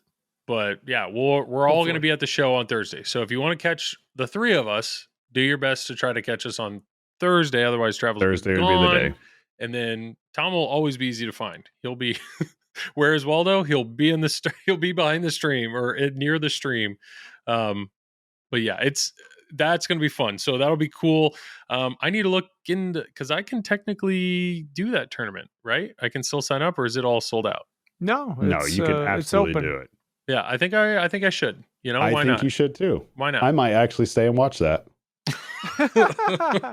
Yeah, try to qualify on Thursday. You make it to finals. Anybody that plays make it to finals. So then I would play at some point in time on Friday. It's not true. Everybody doesn't make it. So like if you're in if you're in the if you're in the top 250, you have to make A. Excuse me. Sorry, Joel. So if you were theoretically, or sorry, hypothetically, if you were in the top 250, yes, you would not make it to A if you didn't qualify. Oh, well, I'm not, so I'm good. Right. So we don't have to worry about it. Okay. Has anybody ever not qualified for A finals at Expo? Yes. Has that happened? Mm-hmm. That happened last year by accident. I forgot about that. Mm-hmm. Oh, bless his heart. I'm not going to mention names. No, we won't say names. Nope. Like somebody accidentally didn't realize the format. Funny thing is they were told by one person that they were going to make it at the bottom, and then another person said, no, you are not.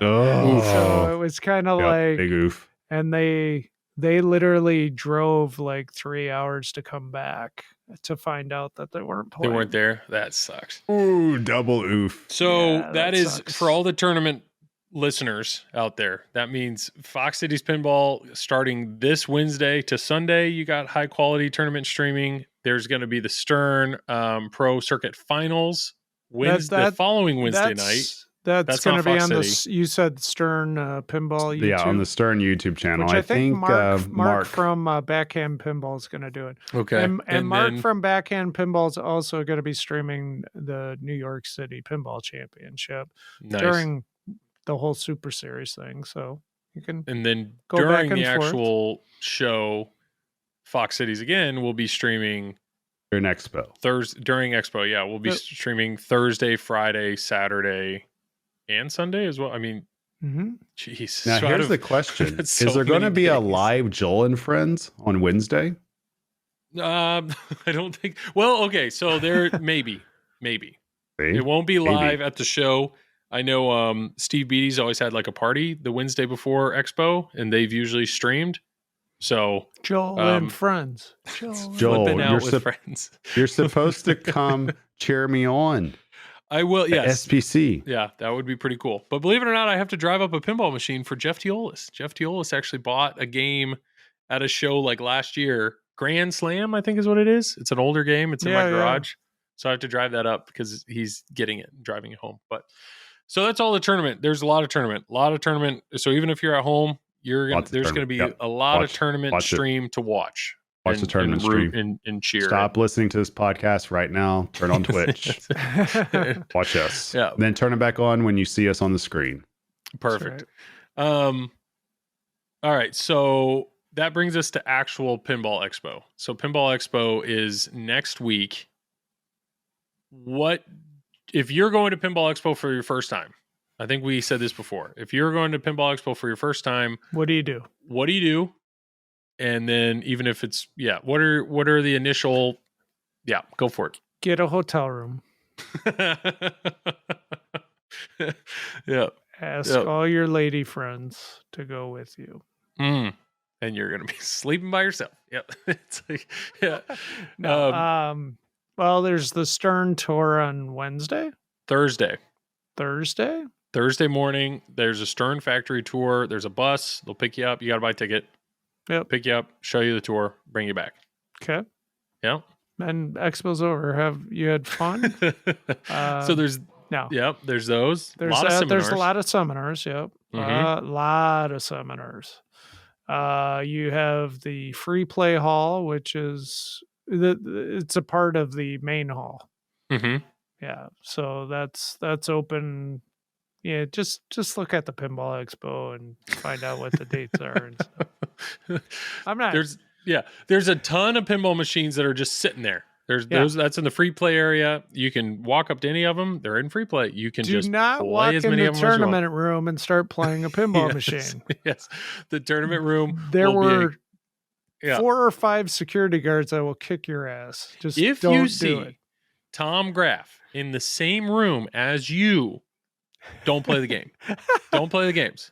If you see do- Tom Graf Yes. buy his streaming stuff, do not come up and start talking play to Tom game. Graf. Don't play a game. You'll get angry, Yeah. Tom Graf. Don't play a game. If you don't see that's the check. If you step up to a game, you look around. If you don't see Tom, you can play it. If you do see Tom, don't play it. That I think is pretty That's easy. a pretty good barometer. It's you pretty know? good. Yeah. And then there's the vendor area, which is the vendor area. It's only open certain times, but there's a ton of different stuff to buy, products, things, accessories. But then there's also distributors there that have brought games or teamed up with certain manufacturers to show off games. Then certain manufacturers will have their own areas. So go to those. I mean, there's a chance that some of the pinball designers, software people, employees of these companies will be there, and they're all nice people. Go talk to them, say hi, shake their hand. If you want, bring stuff to sign. I know like Stern has like a signing session. If you want to get a translate signed or whatever, bring it. It's pretty cool. That's one thing I really love about Chicago Pinball Expo, being that all the majority of the manufacturers are in Chicago. A lot of the employees come to this show, which is really, really neat. So Yeah, I'm looking at the list right now, and I don't know if you guys said this earlier. I guess on Thursday night they're showing The Man Who Saved the Game I don't know. pinball for Roger Sharp, so they're going to show that, and Roger's supposed to be there too. That's at 9:30. And then one of the things on Friday that's kind of caught my attention: the Mystery Pinball Company is going to have a pizza party from 9:30 till midnight that night. you just really like pizza. I do. Yeah. I like pizza, and I like mysteries. You put those together. That's You a got a whole good nother evening. thing. There are so Mystery Pinball Company has already said that they are planning on announcing essentially themselves, their company, their game, everything. So there's going to be a new company with a new game there, hopefully to see, play, all that stuff. Jersey Jack, October 19th, they're announcing their next pin. So pretty good chance that'll also be at Expo. So we'll be able to see that. Spoilers, pretty confident it's Elton John. That's been the rumor that's been floating around for a long time. Steve Ritchie's game, even the marketing stuff that they're throwing out there. I think they even said like the next pin is set to launch, Rocket What if Man it's reference. not Elton John? Could be. This What could if? all be a joke.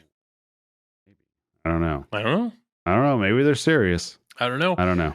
Stern, obviously, they're gonna have Venoms there because that's what there's gonna be Venoms there. So if you haven't 1 or played Venom, 2. play it. Definitely give it a shot. If you're wondering how to play the game, there is an instruction card in the lower left. You could read it or just follow. You hit a yellow shot, then hit the blinky yellow shot. You hit a blue shot, hit the blinky blue shot. There's supposed to that be kind of thing. 2 magic girls, right? 2 magic girls are supposed to be there. Somebody's bringing Aren't they those supposed over. to be for sale too? I think right? so. Yeah, that's probably going to be What I heard. an auction type scenario. There is the guy from Home Pin apparently is going to be there. Apparently he doesn't make pinball machines for pinball people, so Joy. we'll see about that. Let's see. Then I guess GTF is going to be there 8 p.m. GTF. right on Friday. American Pinball is going to be there, and they're bringing in all the actors. All the actors that Okay. were in the pin are going to be in person. So if you happen to be a GTF owner, bring your translate in, get them signed. That would be the might as time. well. Can we But yeah. nominate Joel for the Pinball Expo Hall of Fame? Yeah, we probably Why? should. Why? Why not? Why not? Yeah. So that'll Let's be see. that should be fun. That's American Spooky. Spooky's wrapping up their Scooby Doo. So I I highly don't doubt see. they're. Yeah, I don't even see. They may Spooky not even be on there. here. Okay. Spooky, I don't yeah. think usually comes. Yeah, American Pinball we've talked about. So I Stern know will be there. Stern. Yeah, Stern is doing a bunch of stuff from Yeah. 3 until 6 o'clock. It looks like on Friday. Yep. So it And- looks like they're making a Venom. They're doing Foo Fighters and a 007 game rules deep dive. Yep. And then Jersey Jack is going to have the Godfather design team at 9 a.m. Saturday morning. So bright and early if you want to go look at that. And I guess Saturday, I don't even know what's going on Saturday. CGC, I'm assuming will bring some games. Hopefully Pulp Fiction. I'm going to sneeze. Go for it. Why is he looking like that? Woo! Nailed it. What kind of sneeze Was that like a Ric I was Flair hoping- sneeze? Or? I was hoping. No, I sneezed. I have this It's like mute button. revving you know? up I for actually it. use. This is the universal sign to like keep talking. You know, you can whatever. Oh, Oh, You know, a good sorry. podcast would Sorry, edit I that was whole looking out, at but the that's not going to expo happen. schedule. I wasn't looking at you. Okay, if we just go through manufacturers, Spooky's probably not going to be there. American Pinball, I think, is really going to be pushing GTF. Stern, thanks for the mute button on that, bro. As he just there it goes. I forgot. Stern is probably going to have Venoms. I doubt they're going to have Stranger Things, maybe. But Stern's going to be doing their thing. Jersey Jack will probably have Godfathers, and they're going to have their next game. Who Maybe. else do we have? I don't know if Haggis is planning on being No, there. I Home don't Pin said see they anything with were. Haggis. Dutch Franchi and Pinball, Zombie Yeti are doing something together. They're at doing an 4. artist seminar. Yeah, D- it's Saturday. Dutch Pinball, maybe there'd be a Big Lebowski there. I don't know. Pinball Brothers might be there with some Queen and Alien. And then if there's anybody else, if there's anybody coming out of the wood, new companies or something. So we'll have to see. But there should be good stuff. Like I know we were spoiled with Texas because there was it was like 6 games all announced all at once. A lot. P3, I don't know if P3 was there 2 years ago when I was there. That would be cool if they had a Final Resistance or At anything like that. 6:45, it says how we design games at Multimorphic. Okay, so they should be there. Speaker Steven Yeah, Silver. Perfect. So hopefully they'll have a game. But if you're new to all this, just try to play the games you're not used to. So yeah, and then it should be great. If you go to Expo, play as much pinball as you can. But the reality is, what I love about Expo is the people. So talk to some of the industry professionals if you can. They would love your feedback. Talk Go to to a other pizza people. party. You go to the if you're Drink talking some beer. if you're standing in line to play a pinball machine, Go bother Get your- Tom in the Get your tournament area. donos. the person in front of you probably loves sandwich. pinball as much as you do. So talk to him, meet some people. It's going to be great. It's going to be really, really great. And definitely ask them if you can play in a game with them. And then get to wizard mode on ball 1. Yeah. Do Make that. them walk away in disgust. Do Yeah, that, that'll get you a lot of friends. But yeah, I think that's, we're definitely going to have to do a Pinball Expo recap, probably on next episode. But I'm pumped. I look forward to Expo all year.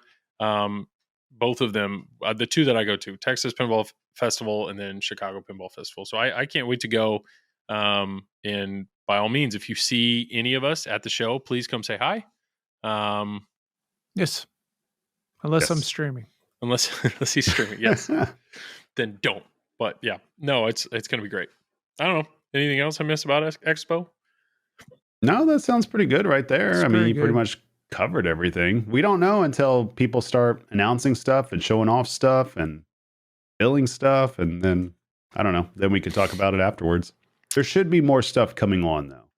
Be Yes. quick, I would think. Yeah. Well, We're about at that time. We had on our Facebook, we did our normal post of, hey, do you guys have any questions or is there anything you guys want us to talk about? First question, the fact that Jersey Jack is announcing something, I think I had read this somewhere. Somebody said, is there a chance that they're going to lower the price? Is there a chance they're going to lower the price? And I've never expected pinball to lower in price, but I do know with Jurassic Park, well, I do know with JJP, the amount of product they have out right now sitting on distributor shelves, I think it would be smart if they lowered the price. But do we know if they're going to do it or not? I do not. I don't know that. Question. I think Is it the would be question smart. if we know they're going to do it, or is the question, do we think they should do it? I know nothing. Well, I'm saying, what's the question? What is the question, do we Joel? think they will? Do they? I think the That's answer is hard to no. Do I I don't- think they should? Yes. Yeah, I don't think they will, but I think it would Cool. be a good move to try to figure out how to cut costs or how to kind of pivot a little bit to get a little bit more competitively priced with everybody else. Because, I mean, obviously, Godfather, it looks great. GNR looked great. Toy Story, for what it was, it looked great as well. But obviously, the prices, they're way up there compared to everything else. And if you're seeing people give pushback to Stern over their prices, they're certainly going to give pushback to prices on any other company as well. So that's just something to be aware of, but who knows? Yep. I don't know if they can go up or go down. What do we got? Ryan Williams. Why people care only what Travis thinks? And if Triple Drain is turning into a solo drain podcast. Hello, I'd like to see a deep thought by Joel Sigmans. Ooh. I'll have to Deep I'll think about that, Ryan. All right, Joel, you got 15 seconds to give us a deep thought. I'm not ready for that. I'm over here swimming in the Just act like you're gonna sneeze and you do your little spin thing That's again. not, no. Do that. Let me ask another. I'll think of one. I'll think of a deep thought. Jeez. Sterling, Balls of Steel. What did he say? He said, Cactus Canyon Code coming out next summer. Is CGC done with remakes? They are promising they're going to do another run of Medieval Madness at some point. But after that, after CGC, are they going to dip into another remake? I don't know that. I want them to. I'm sure a lot of people do. I want them to. Yeah. What game are you looking for, Joel? I don't know. I mean, if he Since did a you Papa want Duke them game, that would be to. pretty Wait, cool. which game, Joel? What do you want to see? Well, Yeah. that's what I love about Let's go, Cactus Joel. Canyon is Right it's now. the best. Spit it out. Cactus Canyon's already been made. Which one?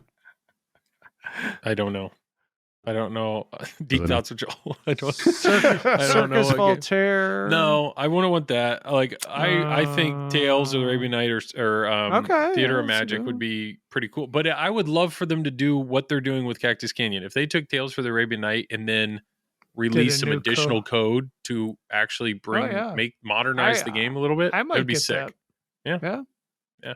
I'm super impressed with CGC and their build quality and the machines that they make. So I'm annoyed.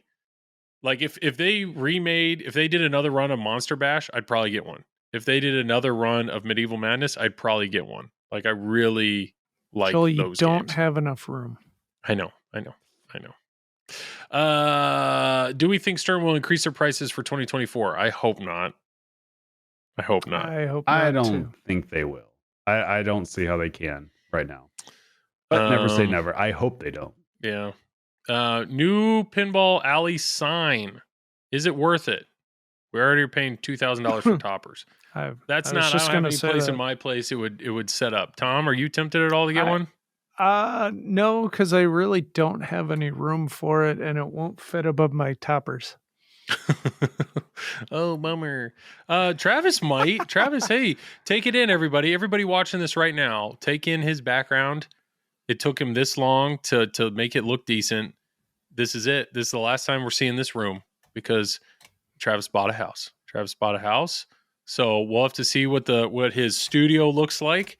We all know Imagine Monica's going moving. to paint it. It's going to look great. and it's probably going to be a closet or something initially. It's going to be we got to start from the bottom, work its It's way going to up. be pretty sad at the very beginning. Yeah, but your new place, you might be able to fit that topper or not topper, that sign. Oh, the pinball. Yeah. I mean, we got a little room. Yeah, A little bit. All right. It's not like Tom-esque with his toppers or anything. Tom, what is going too far when modifying a game for a tournament? Something you've experienced or don't or wouldn't want to play? Yeah, I mean, there's definitely going too far. Making games so tilty, like you breathe on it and it tilts. In general, there's a lot of things you can do, like slight things, like just making the slings really sensitive to your games. That would do wonders to make a game tougher, where you don't have to necessarily, pull posts out and things like that. But there is going too far, and I think some games have gotten there in tournaments. And that's frustrating.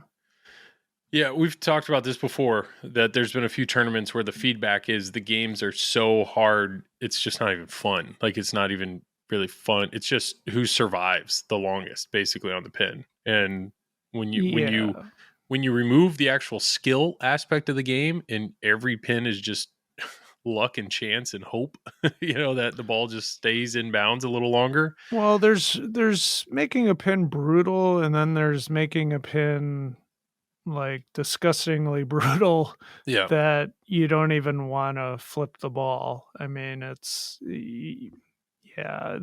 got to be like a happy medium. Yeah. But I think that's dependent on the game too, because you don't necessarily want to make a game like Stars super tough, because it's already tough. You agree, Travis? No, I agree. I guess the one thing I think people go a little bit overboard with is having, and I played on a few pins like this before, where the tilt is so tight that a ball in the pop bumpers is causing dangers. Yeah, you're not even touching the pin. Like that. Yeah, that in itself is not fun. So if you ever want to put on tight tilt, just keep that in mind. I think that the way to go with pinball, especially in tournaments, of course, you don't need games playing forever, but you need them playing fair. Yeah. So it's almost like finding a balance, an equilibrium balance, that I would rather see the pins be made a little bit more difficult as opposed to making the modes on hard or something like that. Like, just keep the modes and the multi-ball on default. You can go ahead and open up the out lanes if you want. Mm-hmm. But if you're going to do that and you're going to make the pin steeper, go ahead and loosen up the tilt a little bit. Let somebody be able to move the pin. Yeah. Because if the out lanes are just super wide open and you can't even move the pin, and all the settings are on hard. That's not fun at all. And I've played in tournaments like that before. Yeah. And it's gotten to where a couple of times I just said to hell with it and just went and got a beer and just stopped caring, because it's just, I mean, that's why we all play pinball. We want to have fun. What about lightning flippers? Like, are you okay if they put lightning flippers on every game? Like I said, it depends on the game. If you do it on, again, you put lightning flippers on Stars, I'm going to tell that person to go F themselves, but, but I mean, if a long playing Stern game, sure, put lightning flippers on it. It doesn't bother me. Yeah, we had lightning flippers on the Godzilla at Free Play Florida last year, and that was actually really fun. Yeah, it wasn't play. It played great, actually. I didn't think it played it was bad. A different nuance to it, and it was just it made the game a lot of fun. I mean, the game's already fun, but I was just, after doing that, I was like, hell, I might want to put lightning flippers on mine at my house. So I've never had that thought. Nope, never had it. You've had thoughts. I need to put on more precision flippers. I think Travis and I would agree. Like, you just don't want to take skills away. That should be there. By making a game that difficult. Well, the game needs to stay competitive. Yeah, and it doesn't need to devolve into just who does the best skill shots. for Right. all 3 or all 5 balls. That's not Right. fun. No, And that's why ridiculous. I've seen some people, and I won't name the tournaments, but I've seen some people just absolutely brutalize even EMs. And it's just Yeah. like, why? It just, because that makes it to where a lot of people just get super frustrated. And it's just overall, you take the fun out of it. And the last thing any of us want to do is travel somewhere Mhm. and not have fun. Yeah. I don't mind if I lose. I don't like to lose, but hey, it happens. We all have to keep doing it eventually. Yep. But I want the game to at least play fair, and I want it to at least be fun. Yep. Jeremy here, I think, tried to call you out here, Travis. Could you talk about how Travis said that no more Stranger Things are going to be made at the beginning of the year? And I stand by that statement. Because he said, Travis, he actually commented on this. He said, October isn't the beginning of the year. That was his answer. It would be interesting to get Travis' takes on what pinball manufacturers he thinks may be on the ropes and how their next release could impact whether they can stay in business. I'd like all 3 of your guys' takes, he said. But Okay. Travis more from his perspective of somebody who works for a pinball dealer. I would assume because you work for a pinball distributor or dealer, you probably have to filter your take. Oh, yeah. I could totally just burn every bridge right now in the next 10 seconds. I totally could. Now, I'll just say this. I think from a business perspective, it does concern me where the pinball industry is headed right now. And a large part of that is because there's just where the prices are at right now. Obviously, people are having to make choices over how they want to spend their income with mortgage rates just going way up, with the cost of living going way up, gas, groceries, everything, Kids college going tuition. to college. Yeah, exactly. There's so many things going up. And so there's only so many people. Like the pinball industry, the pinball buyer base is big, but at some point, though, we're going to find that ceiling. And at some point, there's going to be more demand or more supply than demand. Whereas the other way we saw, there's more demand than supply. So obviously, supply is catching back up. So the question really becomes then, what are people willing to pay? And what's their utility for the current products coming out? Which means, what are the themes going to be like? What are the designs going to be like? What are the rules going to be like? How are the rule cards going to be designed? Like all these things. Nobody reads them. Who cares, right? Exactly. All these things we need to think of. And it's just, I think a lot of people don't realize how difficult it truly is making pinball. Mm-hmm. When you really get down to it, from the conception of a design, from figuring out a rule set, to figuring out sound design, to figuring out animations, to figuring out the artwork. Light and shows. that's just, that's all to come together just to get to the point to even just manufacture it. Then you're talking about manufacturing at that point. Then you're talking about getting a game in a box. Then you got all the shipping logistics. So there's just so much that goes into it. And, I am a little bit concerned with what's going to happen come 2024, how the industry is going to react to the different pins that are coming out, and whether or not certain companies can get pins out in time. Because obviously, if you announce a game and you're not producing it at scale and it's not coming out in volume and people aren't responding to it,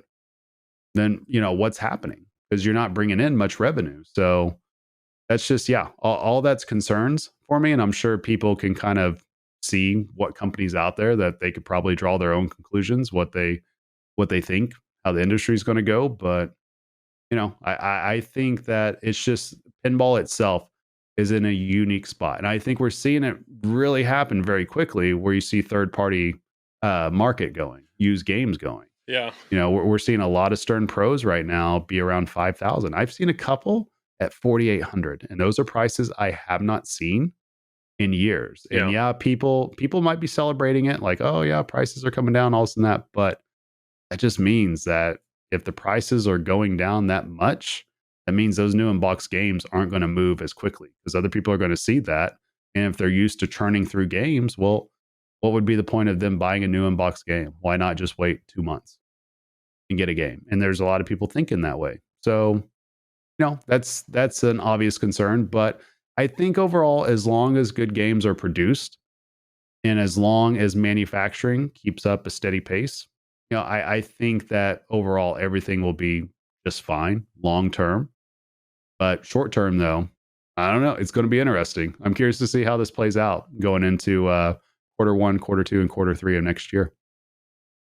It's a good answer. Tom, you want to just go ahead and burn those bridges? Do you want to go ahead and call anybody out? No, I don't, because I already have a couple of hitmen after me for some comments I made. So I better take the Fifth Amendment on this one. Yeah, I'm no marketing expert. I'm no business expert. I don't know any of that. But it's when I look at some of these companies, and there's a handful of companies out there that have had, either 1, 2, 3 or more releases recently that haven't sold particularly well. If that's the case, it kind of becomes how long can you go? How long can you go? And then you have other companies that they sell out all their allotment day one, but then they take so long to make them that sure, they earned a lot of money when they initially sold out, but that money can only be stretched so far. And it makes you wonder, how far can it go? I'm not CGC. I like I said, I love CGC. I would love to buy more games from them. I'm super impressed with them. I was a little nervous when I told Zach I wanted to get an SE Plus. Like, I was really nervous. Like, is CGC going to be able to get all the LEs out, yet alone make the SE Pluses? It wasn't until Pulp Fiction came around, then I had a little more reassurance of like, well, at least here's another game with a little more revenue that can support this. But I want them to be in business for many, many, many more years. But even you look at a juggernaut like Stern. I mean, they just brand new factory. That's a lot of money to move all that over. I know Venom hasn't sold exactly the way they wanted it to. I don't agree. I think it's a great game. I want more people to play this game. Foo Fighters really was awesome, but then Bond didn't do particularly well before that. But luckily, the next game that's coming is Elwyn. Pretty confident that's going to do just fine. So I feel pretty good. I feel pretty good about Stern. But yeah, there's some other manufacturers out there. I don't know. There's a lot of big question mark here, and it's weird to be in this hobby now. And Travis is gone. Cameras cost a lot more too now, Joel. It's weird to see so many games in stock. It is very weird that so many games are in stock. Well, and that's the tough part too, is to consider this. If you see a ton of games in stock, that means that business or that particular business has cash tied up in that. Mm-hmm. Obviously, we talked about this in terms of, or what was it, cash grabs or money grabs, whatever people's calling it. It's like, there's cash grabs everywhere. That's why we're all in this business, because we have to make a profit. We have to make a living. So yeah, I don't know. That's my biggest concern for a lot of people, is how is their cash flow going to be? Because it was super easy to not have to worry about it during 2020, 2021, early 2022, when everything's flying. But once things stop flying and cash gets tied up, maybe you got to manage it a little bit. What are we going to see more? Or what are we going to see sooner? Are we going to see a pinball company fold? Or are we going to see distributors fold? Like, which is the red flag? Are distributors going to run? Yeah, you'll see. Well, I think first. I think you'll see dealers fold before a manufacturer. Yeah, because there is a difference between dealers and distributors. Distributors would be the huge ones. But yeah, I think it's likely you'll see dealers go out of business. Like, not any of the big ones, but you got to remember there's just so many of them that somebody could just as easily, they're running it as a hobby, which, I mean, that's fine. That's their choice, and they may just as easily say, to hell with it. I don't want to mess around with it. Doing this, I want to go off and do something else. So yeah, that's just part of business. We're never going to run at 100% capacity. So yeah, at some point somebody's got to fold, or at some point somebody's got to sell off. That's part of doing business. But yeah, it's not easy. This isn't an easy time frame, because the easy time frame is when you have a theme that's just going to sell everything. You don't have to worry about your allocation. You just know that day one you're going to get phone calls off the hook. You're going to get all your pre-orders. You're going to get everybody saying they want the LEs, all this and that. That didn't happen for a lot of people with Venom. And that's kind of new for a lot of people. That's kind of new. That hasn't been happening for a long time, for a few years. So, I don't think it's time to sound the alarm completely yet, but it should be an indicator of what the current pinball buyer is willing to accept and what they're not willing to accept. Whether that's through theme, whether that's through design, whether that's through art, whatever. Like, all these are clues, and you just got to find a way. What what will the masses accept? You want to find something that the majority will want, and that's how you'll start to move X amount of units again. Yeah. And that's always the goal for any company out there. All right, last question before we wrap her up. Ash asks, types of rubbers used in competition. I've been using clear perfect plays as they are much cleaner, but they're so bouncy that I'm considering going back to standard rubbers. So specifically for competition, is there a go-to, like District 82? What is it that Eric just stocks up on? I'm not 100% sure what he uses. I know on some of his games he has like silicone rubbers, like super bands for the flippers. On other ones, he has the nice bouncy red rubber. And other ones, he just has a traditional black rubber. But as far as flippers go, and mostly the other rubbers are like your standard white or black kind of rubber rings. Just traditional rubber. Yeah. Okay.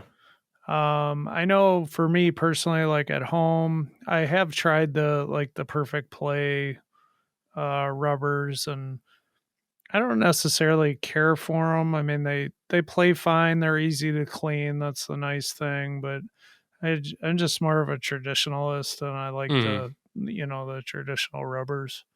I like the black or red flipper rubber on my games.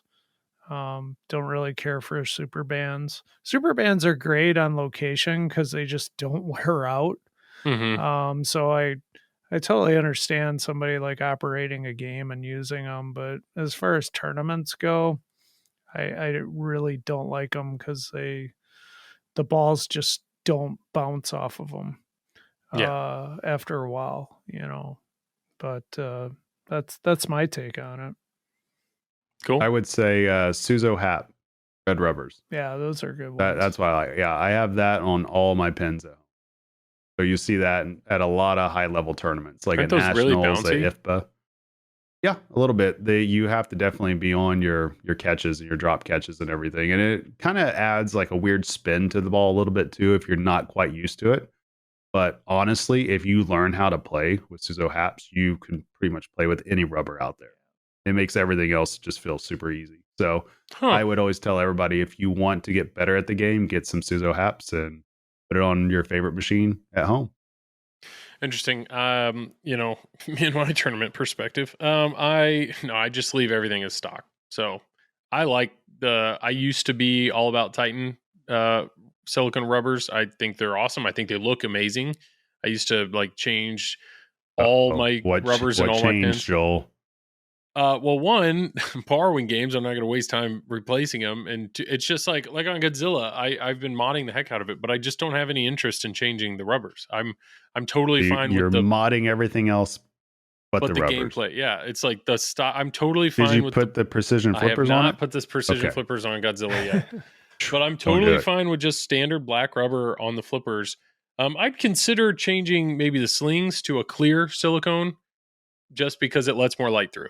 But other than that, I'm good. I'm good with what I got. But well, thank you for everybody that sent in questions. I appreciate that. I think we are over 2 hours, so I think crushed it. I think it is. Yeah. Isn't that a usual episode? Yeah, usually we shoot for right at about 2, and we are over it. We are over it tonight. When have we ever gone below 2? Episode 3? Early on. Yeah. You guys remember when this podcast started out, our plan was 45 minutes, and that's it. And then we'll be done. Yep. But now being that we record like every 2, 3, 4-ish weeks, we make the most of it. We make the Only most we of did it weekly. Yeah, if we did it weekly. 4-hour podcast. All right. Well, let's plug it up. Tom, go for it. I do a podcast called Triple Drain right here. Mm-hmm. I also do streaming pinball for Fox Cities Pinball, which is it's my job. I don't have anything else. I don't do anything else. Nothing else. It's my life. Yeah. Please follow me. Yes, please follow, sub, give him all the love. He's gonna be streaming a lot over the next 2 weeks. So definitely check him out. There's actual chains by the rig. It's pretty uncomfortable. Yeah, it's gonna be great. Well, thank you, Tom. Thank you for doing that. Thank you. I look forward to watching. Travis, plug away. You guys can find me right here on Triple Drain, and you can find my content over at my job on the Pinball Company's YouTube channel. And we're actually, Joel, you'll love this.